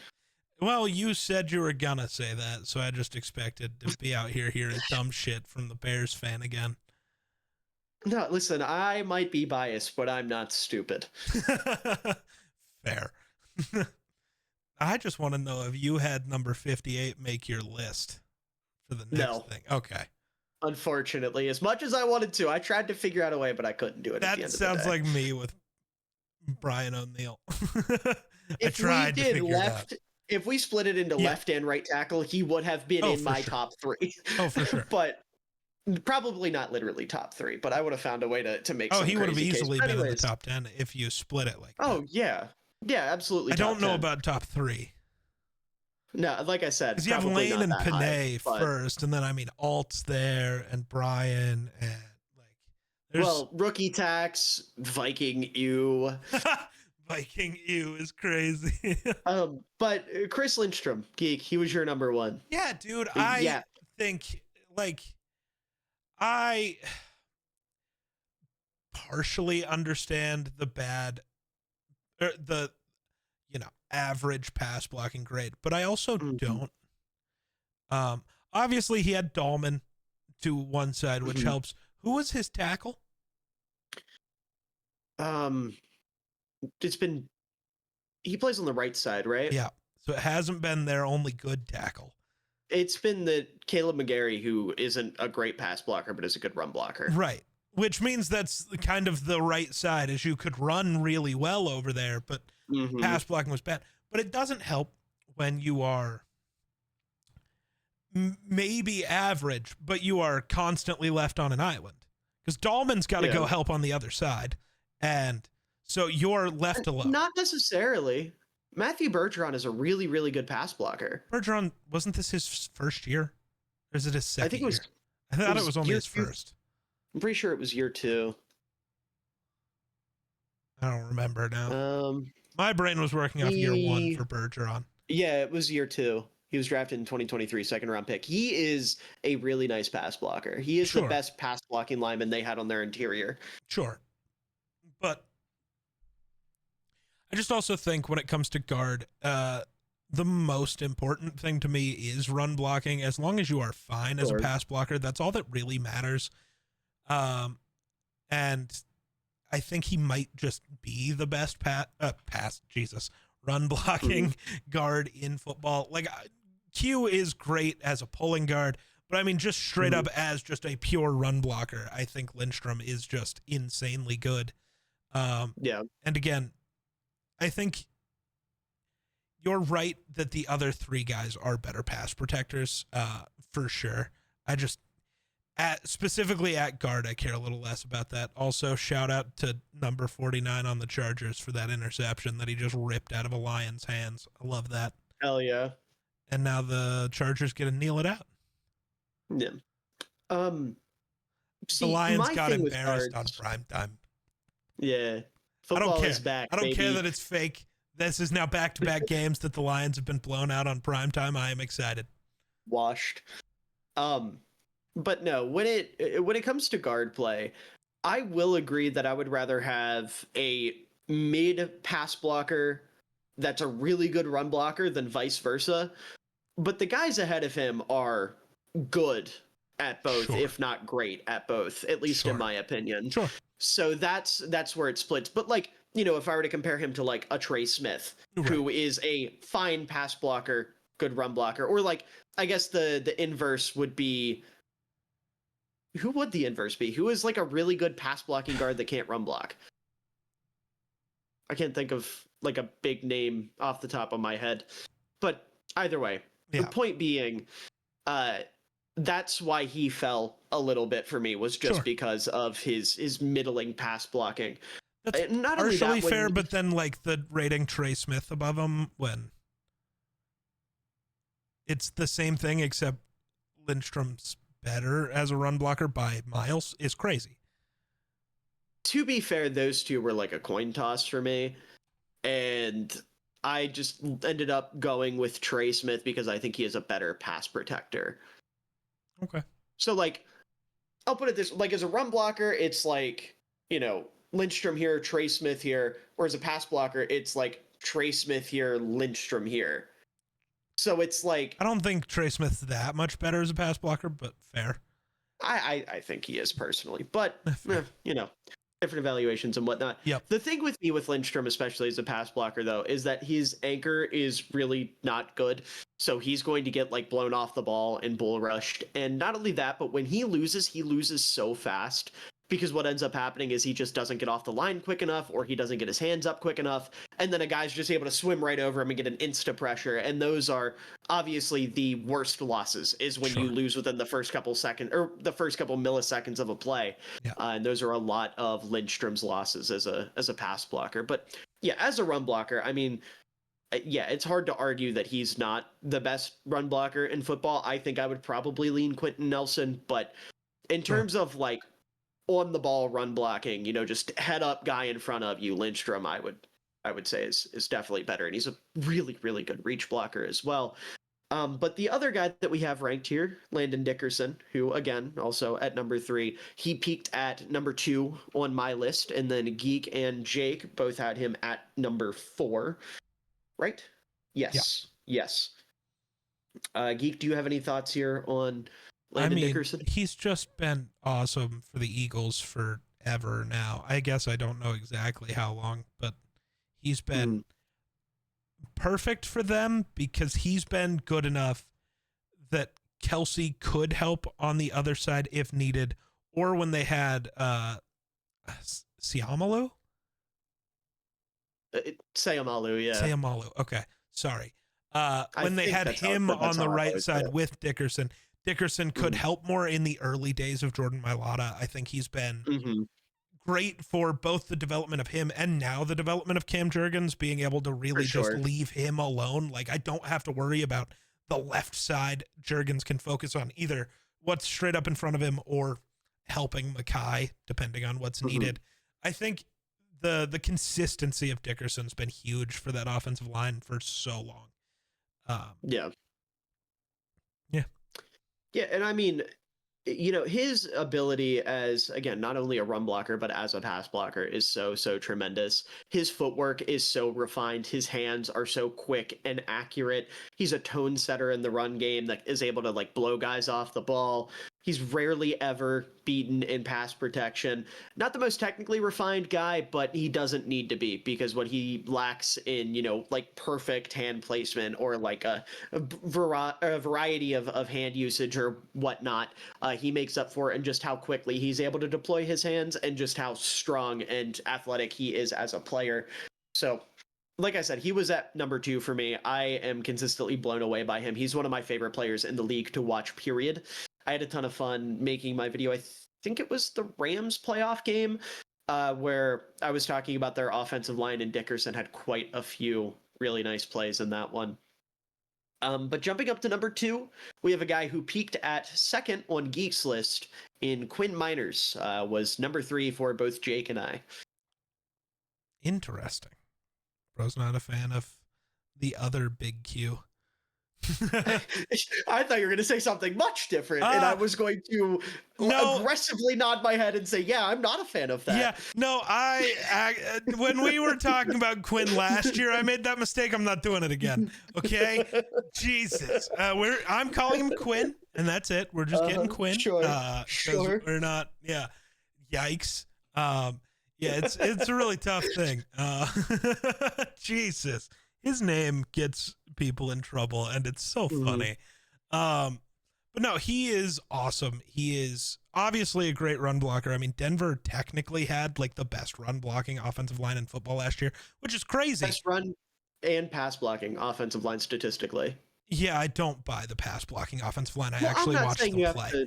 I'm not saying you have to buy it. I'm just saying if there's a reason they were ranked number 1 in both, it's Quinn Miners. Yes, 100%. He is genuinely incredible. I'm sad he doesn't like whatever his nickname used to be. I totally forgot.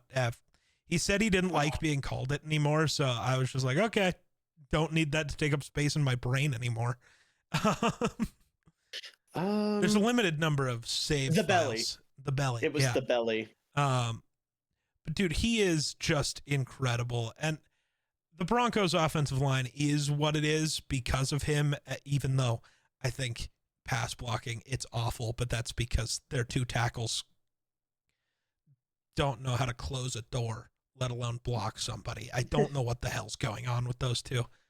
But no, Quinn's been awesome, and I mean, he doesn't have the benefit of really good linemen around him, at least on pass pro. Like, he is on an island a lot, and specifically because of his division, like, we see him on an island with Chris Jones quite often, and he's just good. Like, Quinn's so good all the time. I hate it. Send him anywhere but Denver, please and thanks. Moving on. Yeah, no, he's somebody, like, his ability to gain and then maintain leverage is easily the best in football. He is always the lowest guy on the field. He has really quick hands, really quick feet. He's an amazing run blocker across the board. Really just nasty player, consistently plays through the whistle. I saw someone, I can't remember who, compare him to Trevor Penning, in the sense of, remember when Trevor Penning was like, I like playing football because it's legal assault. I get to get away with killing people. And then he went out and became a draft bust. Quinn Miners has never said that, but his play makes you think he thinks it. Yeah. And he backs it up consistently. Like, he's just such like you hear the phrase tone setter, you hear the phrase people mover. That is Quinn Miners to a T. And then also in the passing game, he's very, very reliable. Not like an incredible pass blocker or anything, but he's damn good. He's never going to embarrass you. He's not going to lose quickly, things like that. He's very, very capable. But at number 1, is quite possibly the best pass blocking interior offensive lineman in the sport. Mm-hmm. I would definitely say he is, no bias. And Joe Tooney, now No of my bias. Chicago Bears, who Jake and I both ranked at number 1. Crazy. And Geek ranked down at number 5, if I'm not mistaken. I'm not gonna lie, that's probably because like the last thing Yeah. I remember of Joe Tooney is him getting burned constantly, and I know he was out of position. Tackle. That's his own fault. I get you play where the coaches tell you, but also you don't, because your team would have been better off if you just didn't do that. Because then they had a bad guard and a bad tackle at the same time. I don't know how making your entire offensive line worse by 2 players helps. Call me crazy, but if Andy Reid comes to me and says, "Hey, I need this from you," I'm going to trust maybe the greatest offensive mind we've ever seen's judgment. The problem is 1 quarter in, when you have not successfully won a single rep at left tackle, switch him back and just put Wanya Morris in. Yes, Wanya's going to get beat too, but then your guard is not also getting murdered at the same time. That's what's fucking me up, is they kept him out of position while 2 guys were dying, when you could have put him back where he goes, stopped the rush up the middle, and saved the game. Don't see how this is Joe Tooney's fault, though. I don't but no, what I'm saying is my most recent memory is him not being able to win a rep. And like, that is probably swaying my opinion more than it should, but I'm just going to be honest that is what's happening. My last thing I remember of Joe Tooney is him looking like the worst offensive lineman I've seen in years. He just couldn't win a rep. We watched him in the 3rd quarter of that game losing to a 6th round pick consistently. Like, I get the 6th round pick had a lot of talent. I know we've had this discussion, but it's still one of these things where a guy who hasn't played all year is just burning what should be one of the best offensive linemen in the league consistently. That's just left a stain in my memory. Obviously, I still think he's great. I ranked him in the top 5. It's just my most recent memory of him is so bad. Yeah. I will say, though, and this isn't too shit on you or specifically anything. Speaking of this, I just want to, my last point is, again, my rankings are projections of the future, and Joe Tooney is not a young guard. No, he's not. But please. But the last time he played at guard, he was a first-team All-Pro. I know. And yeah. No, I know. Like, again, I'm not bringing that up to shit on you. I'm just saying, like, when he actually plays his position, just in general, to you know, the people watching, the defense of the him being number 1. 100%. He was a first-team All-Pro. He's been one of, if not the best guard in football for a while now. At least been the best pass-protecting guard in football. I mean, obviously, I'm not a football coach, but if I was ever in a position where I was coaching offensive linemen and they walked up to me and said, "Hey, I need to learn how to pass block. I need to improve my footwork, my hand usage, my anything," you're sending them with a subscription to NFL Plus and a list of Joe Tooney's greatest hits. Yeah. No, that's that is fair. Like fundamentally speaking, he is one of the most beautiful offensive linemen I have ever seen as a pass protector. As a run blocker, not quite as good, but he's still good. He's not blowing guys off the ball. He's not, getting out in space and laying out a corner or anything like that. But he doesn't miss his marks. He doesn't miss his assignments. Penning or Quinn, where he just doesn't have the same fire. He's not. I don't think he's out to kill people. He does. I don't think he's that that's guy. Fair. Yeah, he's not out to kill people. He's out to get the job done. Yeah. I would say, which depending on who you are, maybe you like, maybe you don't. I don't know, but.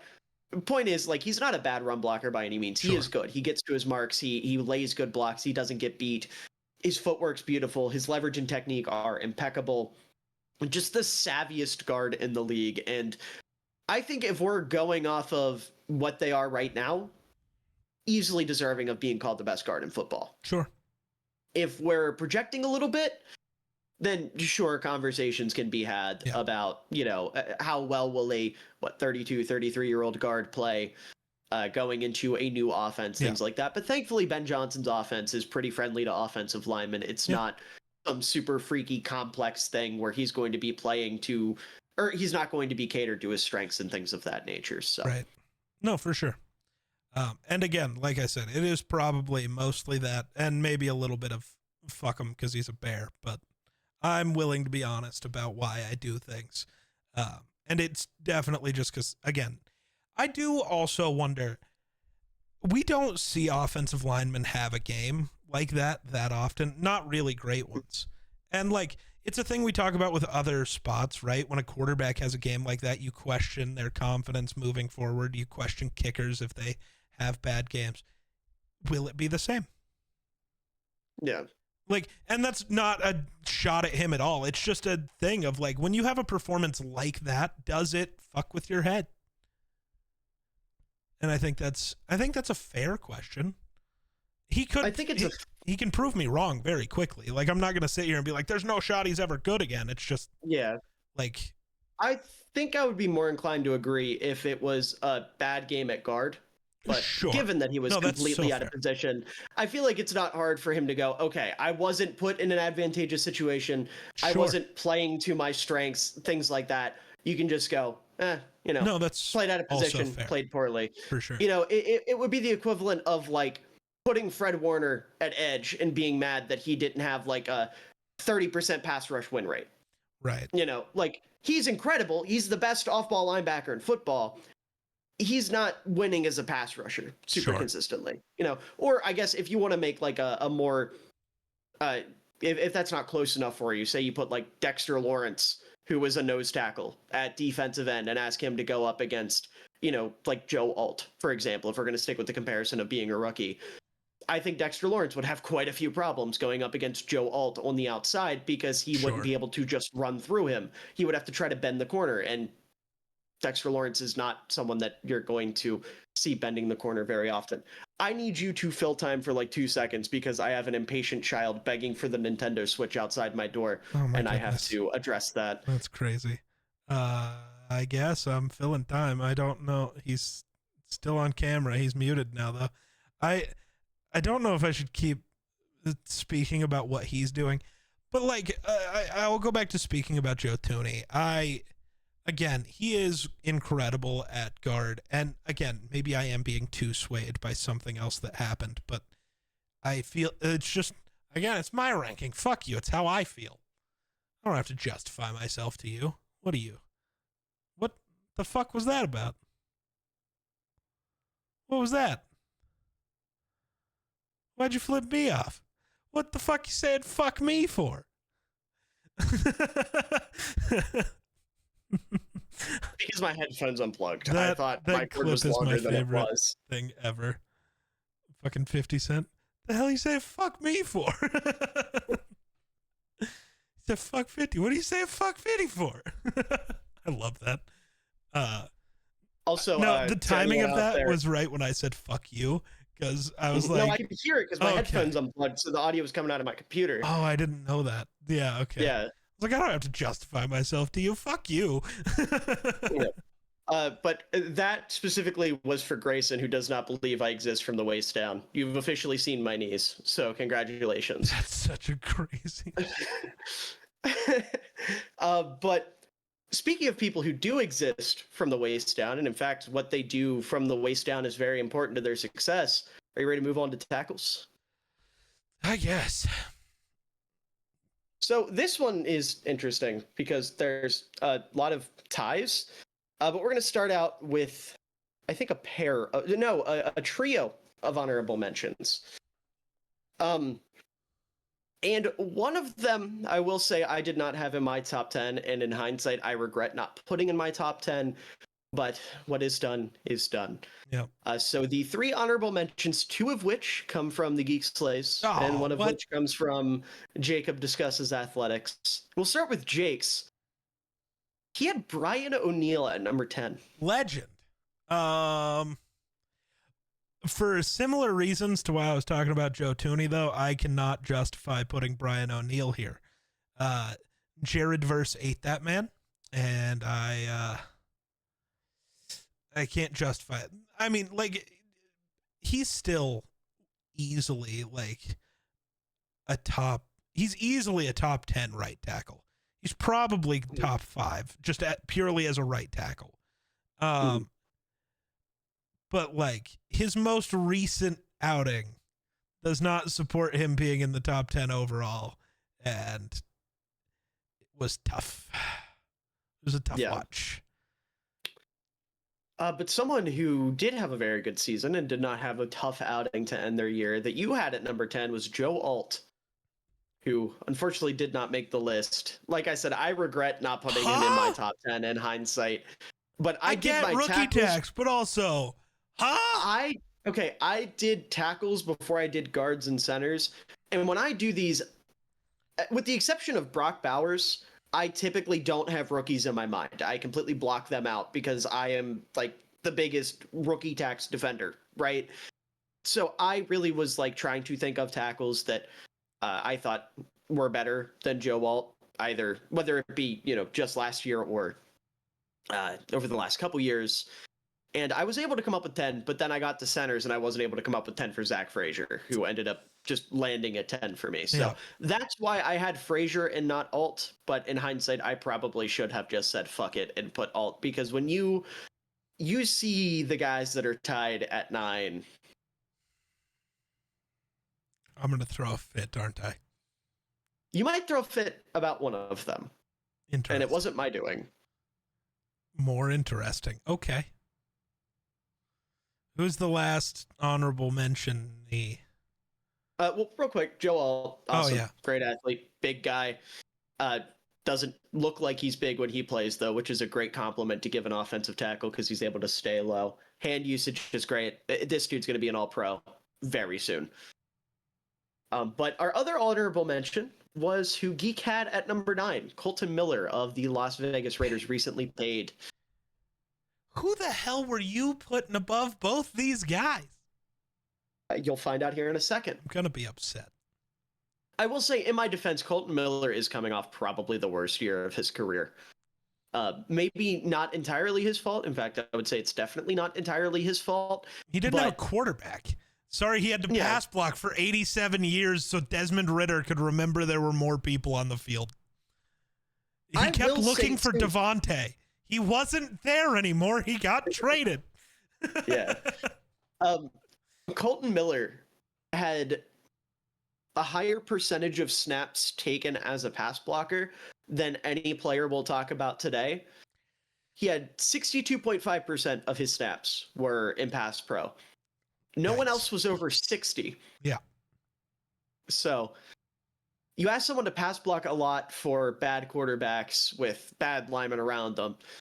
Not exactly a great result. But moving on into our actual top 10, we have 3 players tied at 9. Wouldn't that be tied at 8 one then? player. No, because we don't have we don't. Yeah. No? I don't know. So we have 11 players in our top 10? Okay, so these guys should actually be tied at 8. No, they're tied at 9 because there's no 10. It's because you go 1, 2, 3, 4. Yeah, all tied at 9. Okay. So there's no 10 because you have 1 and then 2, and because you go top to bottom. So the highest rated guy, then the second highest, then the third, then the fourth, then the fifth, 6, 7, 8. And then 3 guys all had the same score after the 8th guy, so they'd all be tied at 9. Okay. So then you don't have a 10. But you also now have 11 people in your top 10. Crazy. Yeah, because that's what I was saying. 3 guys. Yeah, but no, there were 3 guys that had the same score, and I wasn't just going to be like, you know what, fuck you, you're out. Execute one of them. Just execute one of them. Well, if I was going to, I think it would be the guy that Jake had that we didn't. But let's get I into will this. say the player that Jake and I both had that ends up at number 9 is Bernard Ryman of the Indianapolis Colts. I had him at 10. Jake had him at 9. Just a really, really freaky athlete who, despite not being the strongest guy in the world, just wants it more. Just got paid every single play. He did get paid, very well deserved. Super, super sticky as both a run and pass blocker. It's hard to get rid of this guy, but a very, very nice piece for the Colts. And then the guy that Jake had at just checking myself here, at number 8 was Laramie Tunsil, now of the Washington Commanders, who I did not have, Geek did not have. He's a great pass blocker, not much of a run blocker, and he was penalized, 18 times last year? I don't know. At least. He was the most penalized offensive lineman in the league. Yeah. And just, yeah, I don't know. Last year was by far the worst year of Laramie's career, and it was stuff that, like, seems like it would be fixable, but it's also stuff he's never had a problem with before, so I don't know. It concerns me. I'm quite concerned. Yeah. And then the other player at number 9 was a player that I had rated at 8, and that is the snowman, Deion Dawkins of the Buffalo Bills, who I was really surprised that neither of you included, because I get it, he's not like the flashiest or sexiest name, but he's such a technically sound player. And in both phases of the game, as a run blocker and as a pass blocker, he's not easily beatable. And what excites, like, what I love about Deion Dawkins is when you watch him, it's almost like, you know, how when we're talking about quarterbacks, they say the game moves in slow motion for them because they're able to read everything out super quickly and react in a way that it's almost like they have, you know, access to the speed force or whatever for my Flash fans out there.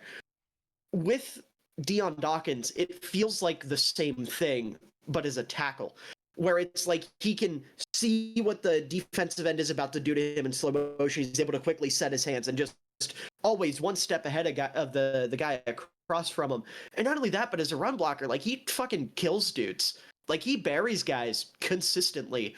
Also, that might be like a bit of a detriment for him because he plays a little bit too aggressive and can be caught like over his skis and can lose his balance and whatnot, which is why I didn't have him higher. But he's good in both phases of the game and is really one of the reasons why Buffalo's offensive line has kind of turned it around over the last year or so, because he has just been awesome. Him and Spencer Brown, another tremendous tackle who went from being dog shit to being really good. Yeah. But obviously didn't make our list. Your internet is having a time. Did any of that come through? It's all coming through. It's just odd. Okay. Interesting. Yeah. Don't love that. No, I don't either. Yeah. No, I think Deion Dawkins is just a guy mostly that I forgot about. I think I'm going to be 100% honest, but also, like, he is good at almost everything. I think realistically, my list, the argument there is like Colton Miller. I'm putting him above Colton Miller, but like, I can't even really use the age thing because Deion's only 31, which was shocking to me. I just looked that up. I was like, what? Like, why he feels like he's been in the league since 1702. I don't know what's going on here. 3 years after you were born. All right, settle down. Old 1699 over here. I've aged so much in this episode, apparently. What were the dinosaurs like? There we go. Crazy. Yeah, Deion Dawkins rocks. I don't know if you had anything else to add. I don't think so. All right, well, maybe I'll have something to say here. Because at number 8 was a player that peaked on your list, and that is Andrew Thomas of the New York Giants. Who for you ended up at 8. I had him at 9. Jake did not have him ranked. Jacob. And the only reason I didn't have him ranked higher is because of the injuries. Am I on drugs? He's coming off injuries, you know? I swear to God, he's never missed a game, but I might be dumb. So, no, he missed 11 last year. What and 6 the year, 7 the year before. Yeah. Apparently, paying attention to the Giants was not something I did. I can't blame you for that. Like, no, that's so funny. Wow. Okay. Especially the offense, like the defense, I would be like, really? You didn't want to watch like Dexter Lawrence and Bobby Okereke, but the offense, I get it. You didn't want to watch Tommy DeVito? Right, you didn't want to watch Tommy DeVito and Danny Dimes? What's wrong with you? Are you even a football fan?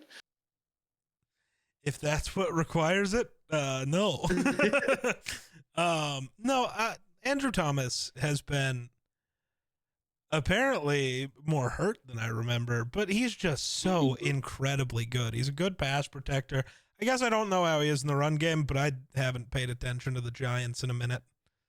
I guess since the wild card game against us, but I think I could have blocked the Vikings defense in that game because Ed Donatel was telling him to run the opposite direction. He's not like a mauler in the run game or anything, but he's good. Like, he's got good technique. He gets in front of guys. He sticks to them. He doesn't let guys get by him or anything. He's only 25? But No, he just turned 26. Okay. Still. Well, either way, still, yeah. No, his footwork, his hand usage, both incredibly great. Really good technique. His length is unreal. Like, it is really hard to get a hand on him as a pass rusher. Again, it's just the health. If it wasn't for the health, he would be ranked higher for me personally. Yep. Which is going to apply to a couple guys that I had ranked a little bit lower than I would have going into it. Because Geek and I text Geek before the episode because obviously injuries have been like something we've been pretty adamant in saying that's going to hurt your ranking. And we both agree that we weren't going to leave guys off over injuries because a lot of the best tackles in the league got hurt. Yeah. But for me, at least, it did knock them a couple spots. And I'm saying this preemptively because I don't want the Geek Slays to assault me when we get a little bit higher. Still might, because I think he's still going to do a thing. The guy I'm referring to would have been much higher had he been healthy all year. If he didn't get hurt, he would have been in like my top 3, but he wasn't healthy. Therefore, he fell. No, it's the other guy who was also hurt. I'm only going to freak out when you inevitably still rank him higher for no reason. No. Oh. I had them ranked side by side. Well, I know, but you still had him higher. He has been a consistent first-team All-Pro and is one of the best players of that position in NFL history. That doesn't mean he's better right now.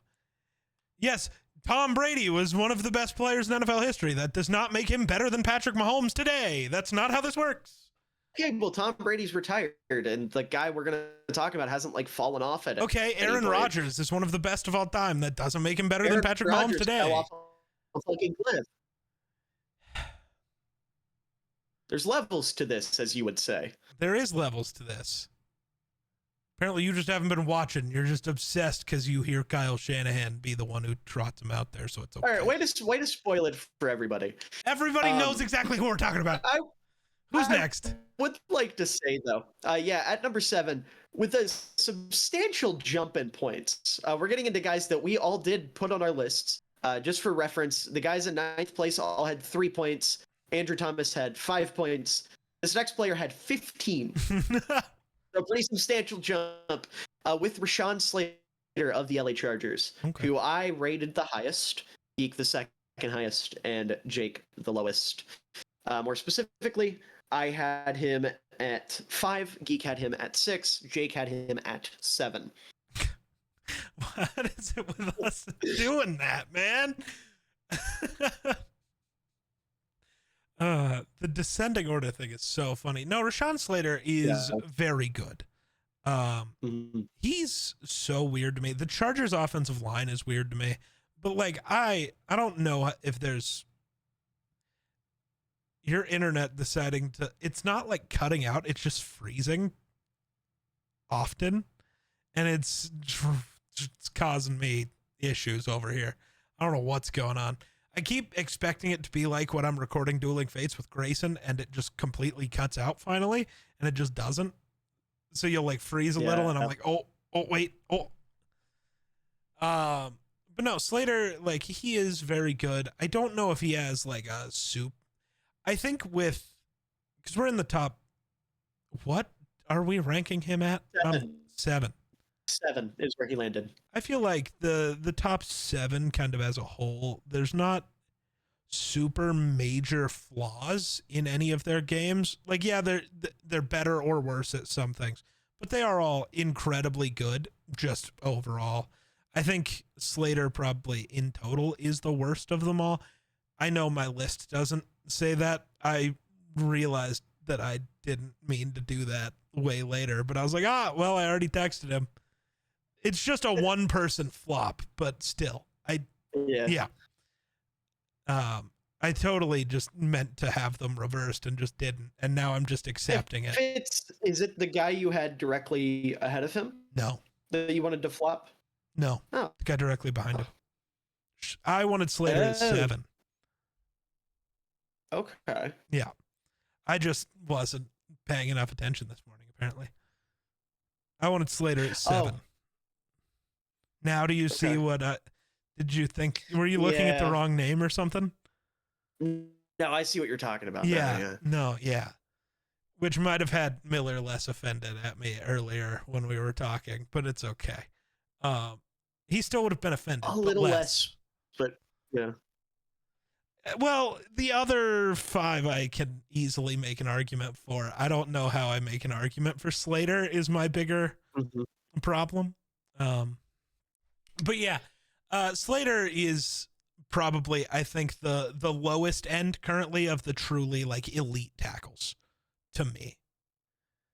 He is like the fringe, like you can argue he's elite. You can argue he's just out of that class. He is that fringe final elite guy to me.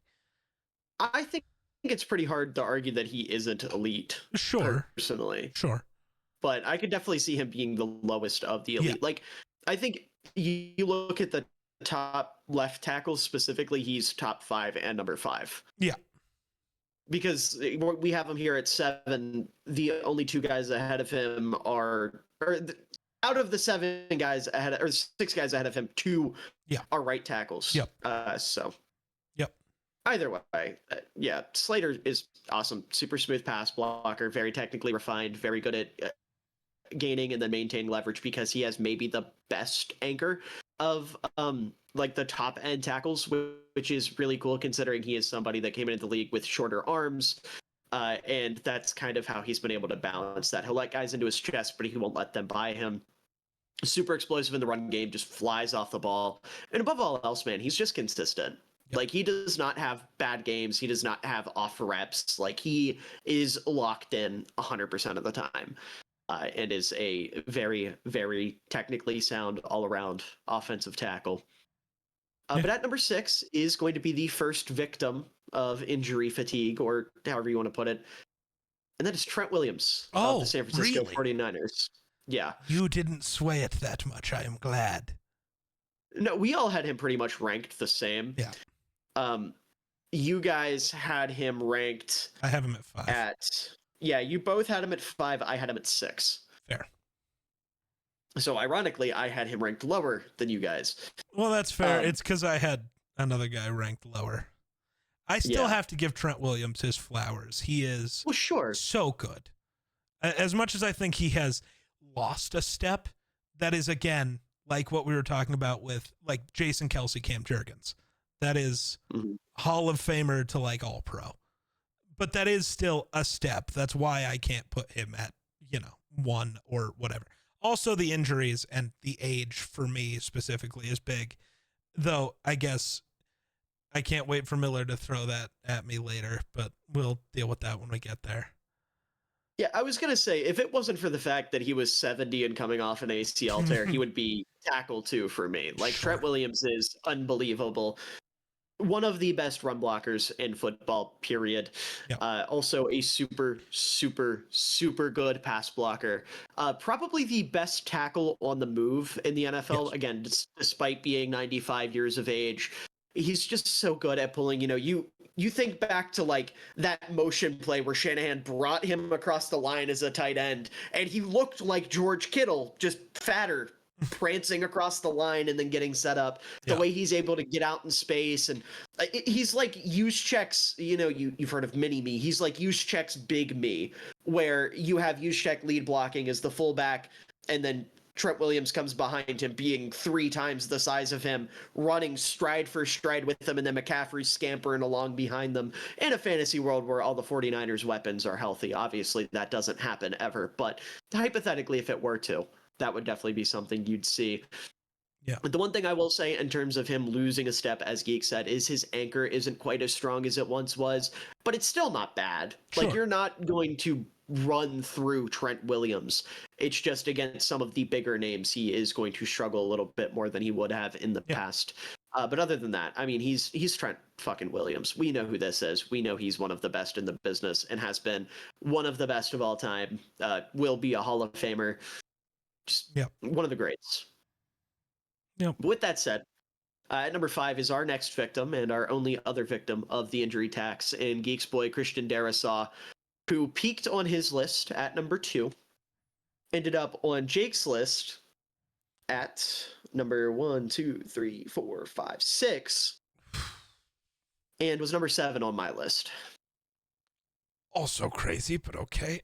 Again, the injury coming off a torn ACL. Trent Williams was but 6. pre-injury he was 7 for me. okay. Still, pre-injury he was the best tackle in football, and it wasn't and again, close. If he wasn't hurt, well, I know. he No, would be again, top this 3 isn't for me. specifically over like his final ranking. I understand the injury tax. Mhm. I'm more yelling at you for him and Trent Williams. He is currently better, and is younger and not. See, I'm not taking the age nearly as much into know. consideration as you are as well. You have to remember that. And Sure. for me, when Trent Williams has been the best left tackle in football for however many years at this point, and has only ever slightly teetered off a little bit in one area where he's still holding his own, and it's Sure. not become like a liability to his game, Sure. I'm still going to give him the edge over Darrisaw. That being said, though, if they were both healthy, it would go the guy we all had at number 1, except for Jake, and we'll yell at him. But the guy you and I had at number 1, Yeah. and then Williams, and then Darrisaw, and then everybody else. Sure. I still think I'd put Darrisaw at 2, but that's fine. Part of me wanted to put him at 1, but there's no fucking way. The other guy's way too good. Well, you wouldn't have been the only one to not put him at number 1. Well, yeah, but see, the difference is, I don't know. My justification would literally be they're both probably like the exact same in my head. Just one plays left tackle. And that's why I would have justified Darrisaw at 1. No, Darrisaw is currently maybe the best pass blocking left tackle in football. You cannot get by that man. You just can't. Yeah. Nobody can until his ACL snaps. And then everybody gets by because now it's Blake Brandel or Cam Robinson or whatever. But like when he is out there, he is maybe the best pass protector in the sport outside of maybe the guy me and Miller have at 1. Yeah. We're going to have to judge the green man. Yeah. And like Darrisaw is very good in the run game. He's not close to Trent Williams, but he's not asked to move like Trent Williams. Right.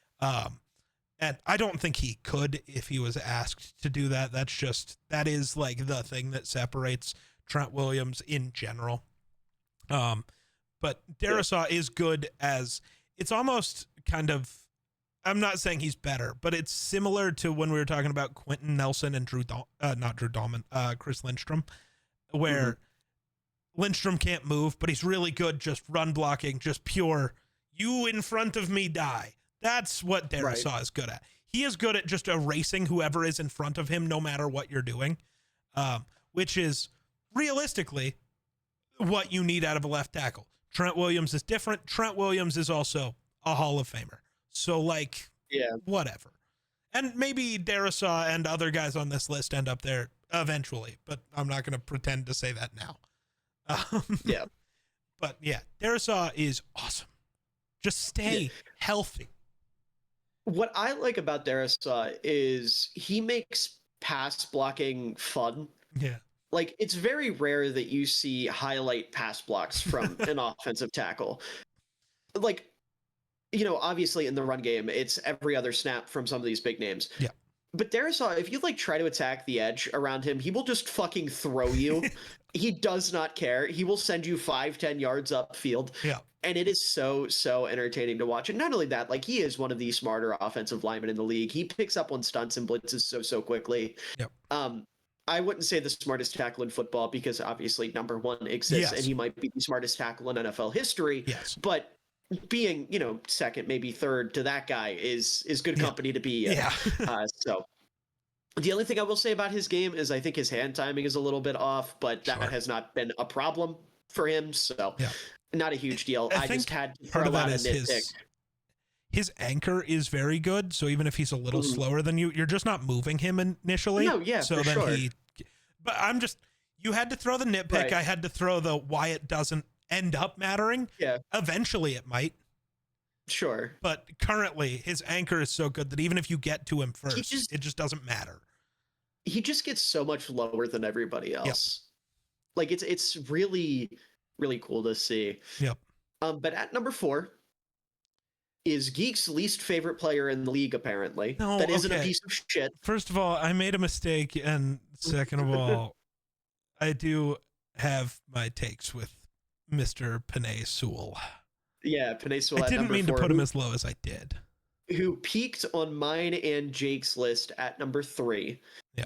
And then obviously for Geek, you should had have been him at 6, but I have him at 7. I'm going to be real. He was supposed to be above Slater. I just apparently didn't put him there.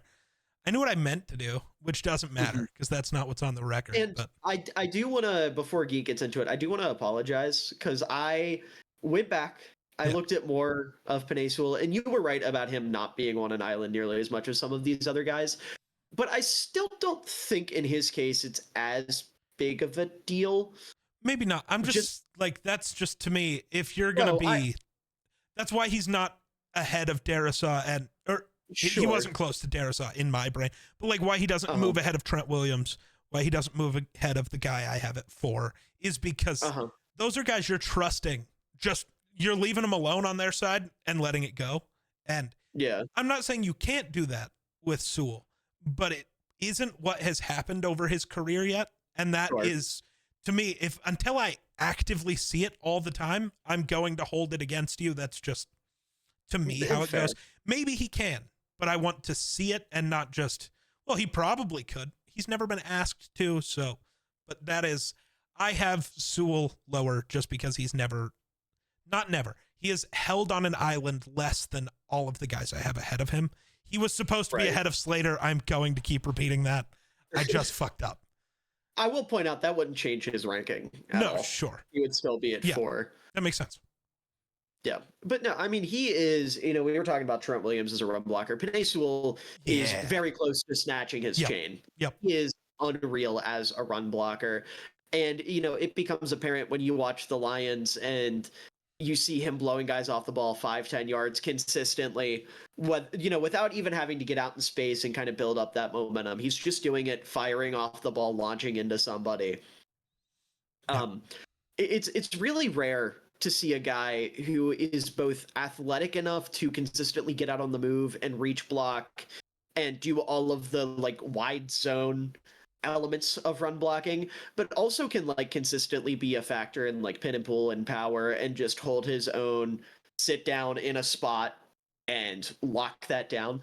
But Panay Sewell is very easily the best. Even Trent Williams, he's just not asked to do that nearly as much. Just sit down, head on block, whereas Panay Sewell, he does that with no problem because he is so athletic and so big. And obviously we've seen that athleticism on full display with the crazy trick plays and throwing him out to catch passes and shit. I'm a little bit biased towards Panay Sewell because this is what Darnell Wright's ceiling is. Sure. And obviously Darnell Wright, if it's not apparent from the jersey, is my favorite lineman in football. And is going to do a lot of things similarly to what Panay did for Ben Johnson in Detroit, but for sure, super good player. Even if Geek wants him to die for some reason. That's so not what's happening. My God, no. But it's also again even the Darisaw thing compared to Williams. That is just the difference between me and you looking at tackles. You're super swayed by their ability in the run game, and I care way more about their ability to pass protect, especially for me, especially a left tackle. Yeah, for sure. I was gonna say, for me, there's a little more nuance to it than that. Even left tackles, I value pass blocking more. Right tackles, I value run blocking for more. Sure. No, that makes sense. And I think that is perfectly apparent given the next 2 guys on this list, both left tackles, both elite pass blockers. I will say it is a tie, so both of them are tied at number 2. Okay. One of them peaked highest at number 1 on Jake's list, and the other one peaked at highest at number 2 on mine and Jake's list. So the one that peaked a little bit lower was Tristan Wirfs of the Tampa Bay Buccaneers, who Jake and I both had at number 2. And then the one that Jake had at number 1, you had at number 3, and I had at number 4 was Jordan Mailata.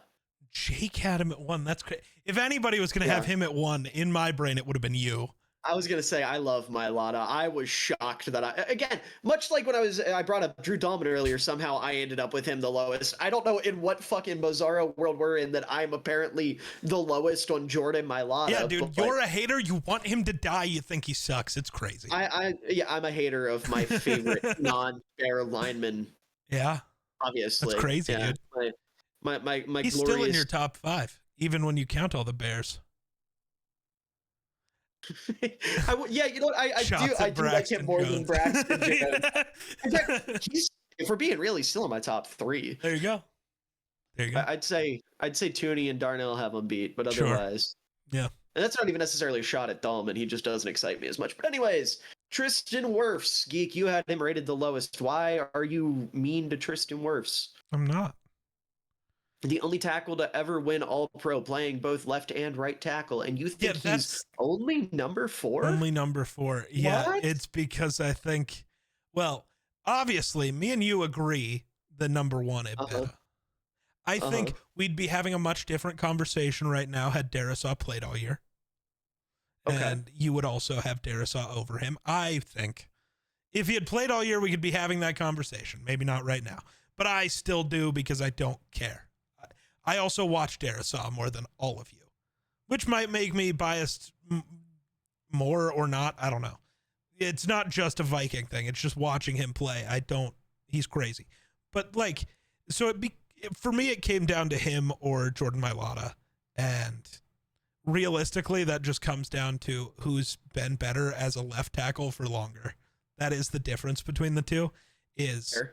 Wirfs, it's his first year at left tackle. He's obviously not going to fall off a cliff. It's not his first year. In the NFL, it is. No, it's not. That was year 2 of him being a left tackle. Is it really? Yeah, I thought he just made the switch. In fact, I might even be wrong. I think it might be year 3. I think he just made the switch because he wasn't a left tackle for Brady. No, I bring this up because I was looking at Brandon Thorne's Substack to try and get like stats and stuff to bring up. And he mentioned that Tristan Wirfs has been a left tackle for a couple years now. Here, let me pull that up real quick. You know who Brandon Thorne is, right? I don't have to. Oh, he played some left tackle in 2023, but not all year. He swapped between the two. Yeah. So he's been a full-time tackle for 2 years. No. 2024 was his first full year at left tackle. It's not been a full 2 yet. Unless Hold on. Pro Football Reference has it wrong, which maybe they do. Give me 1 second. I wish I could see like game by game there. Okay, so here, go to left tackles.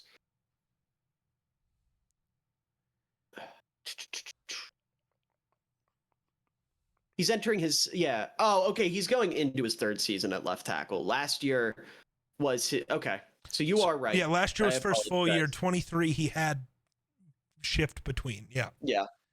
But still, okay.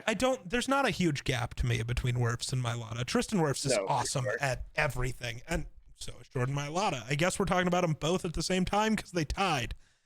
Yeah. Also, Mailata gets ahead because he's a better singer. True. Cooked him. True. Dude, I love Jordan Mailata. Yeah. Talk about Tristan Wirfs first, though. Yeah, no, Tristan Wirfs, I mean, freak athlete, super fluid mover. Just someone that can't be moved, period. His anchor is incredible. Technique across the board is Unless incredible. you're Khalil Mack. Then you pick him up and throw him.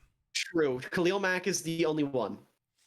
But to be fair, Khalil Mack is the greatest pass rusher in NFL history. Well, I don't know about that, but for those 2 years he was with those 2 really, really good years he had with the Bears' greatest stretch of pass rushing ever.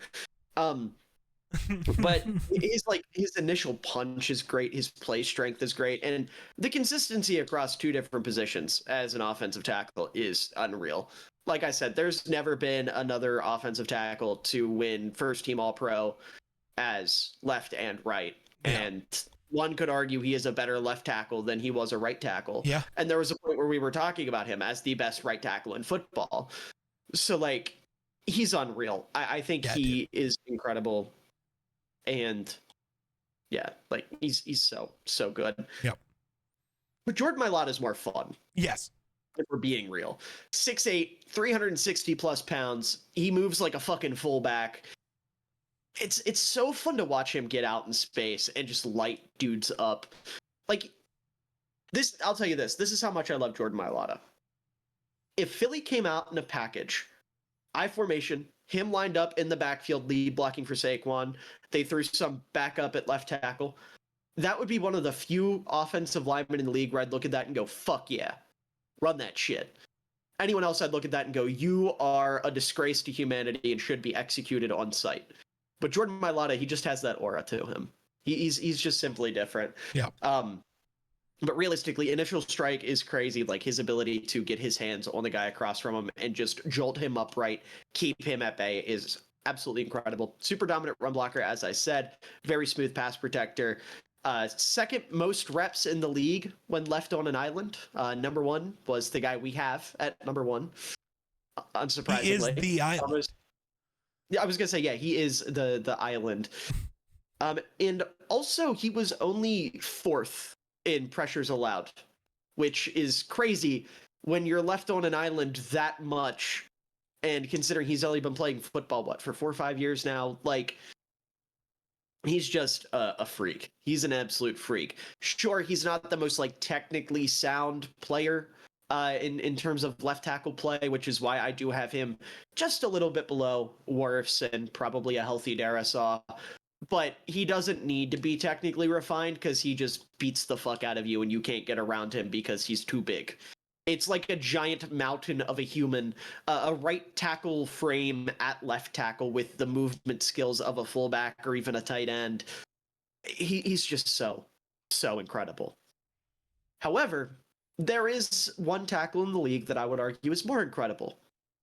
And not only is he more incredible, he is also his teammate in Lane Johnson, who unsurprisingly ranked number 1 for us, but was number 4 for Jake. What the fuck?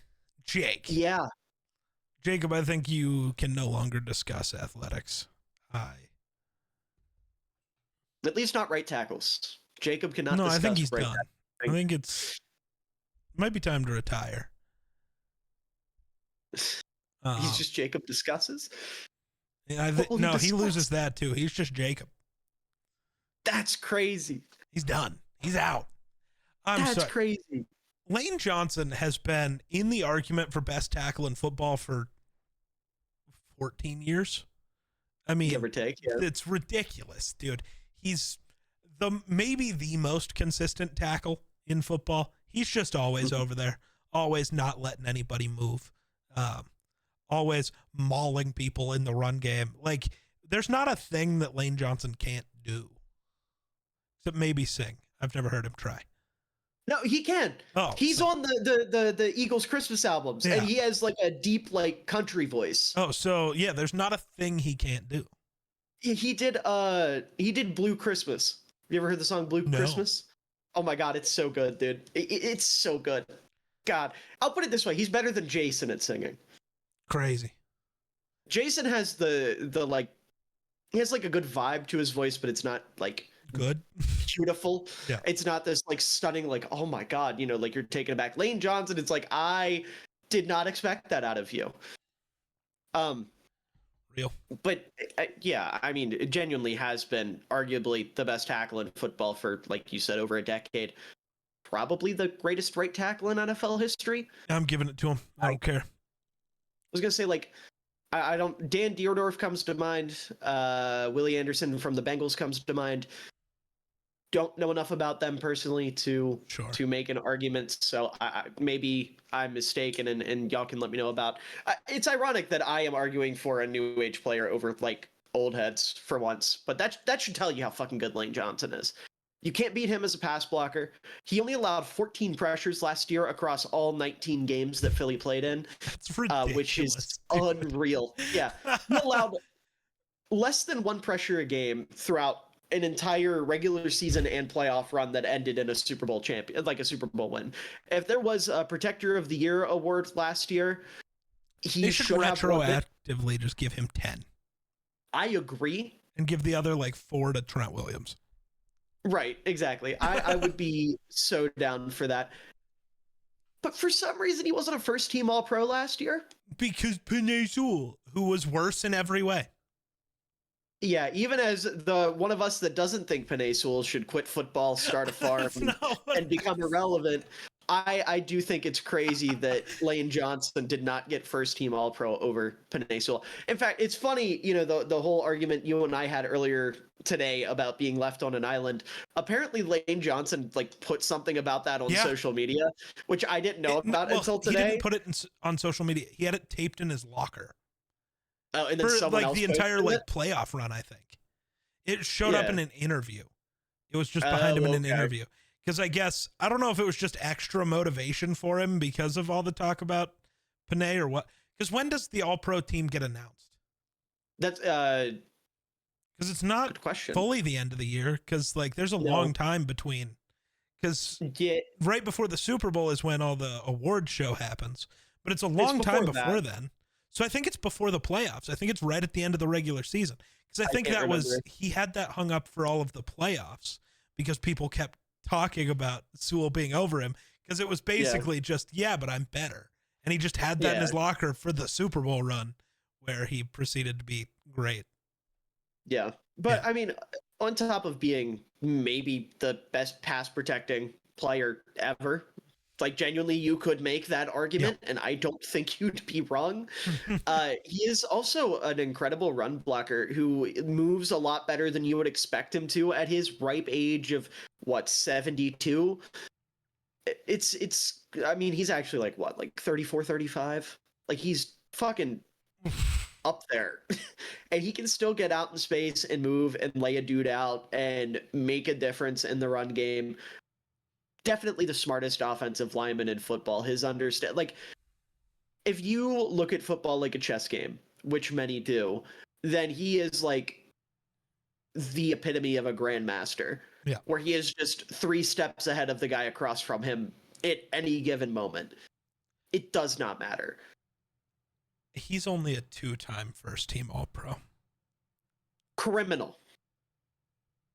How old is he? Isn't that 35? Isn't that the 35. Same as Kelsey? Criminal. Oh, no. Kelsey has 6 first-team All-Pros.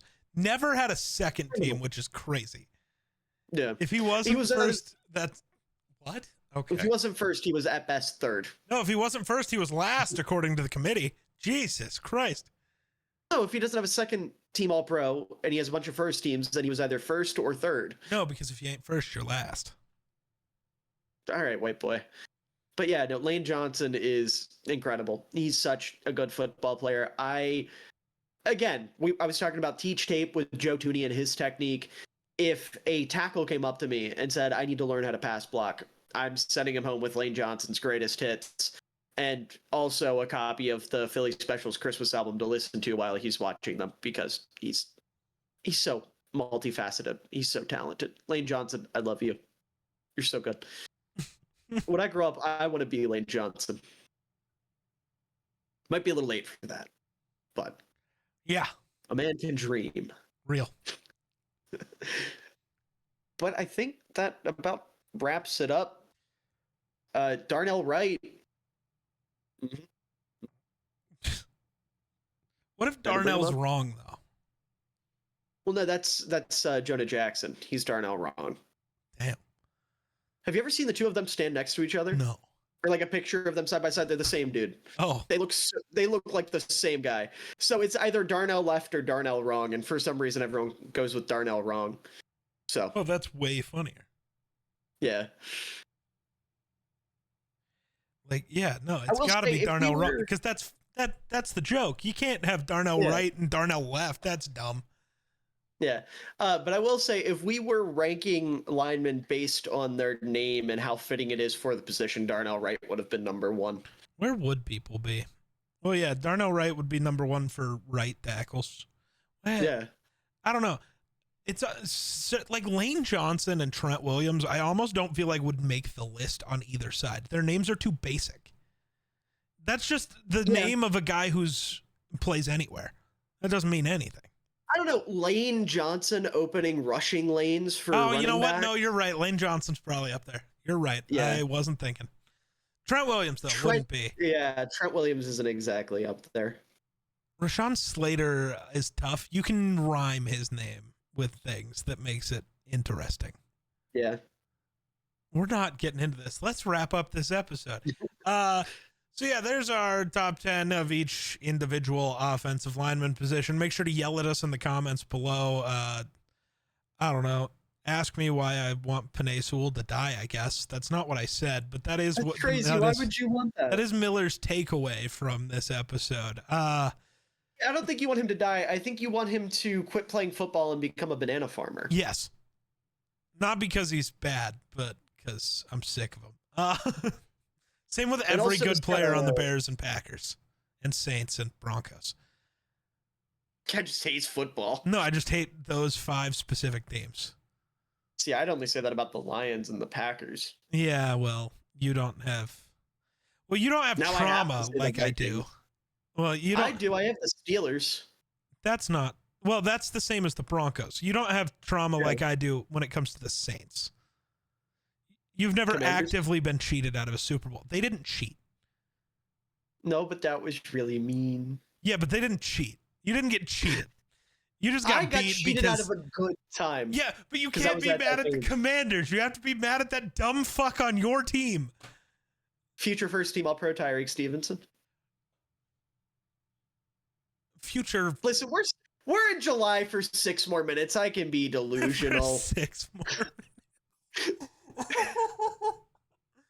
Oh, fuck. Okay. I have 6 minutes to spew my bullshit. Leave a like, subscribe, all that stuff. Miller, say a final word.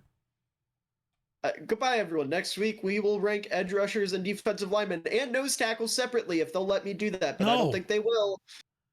No. Bye.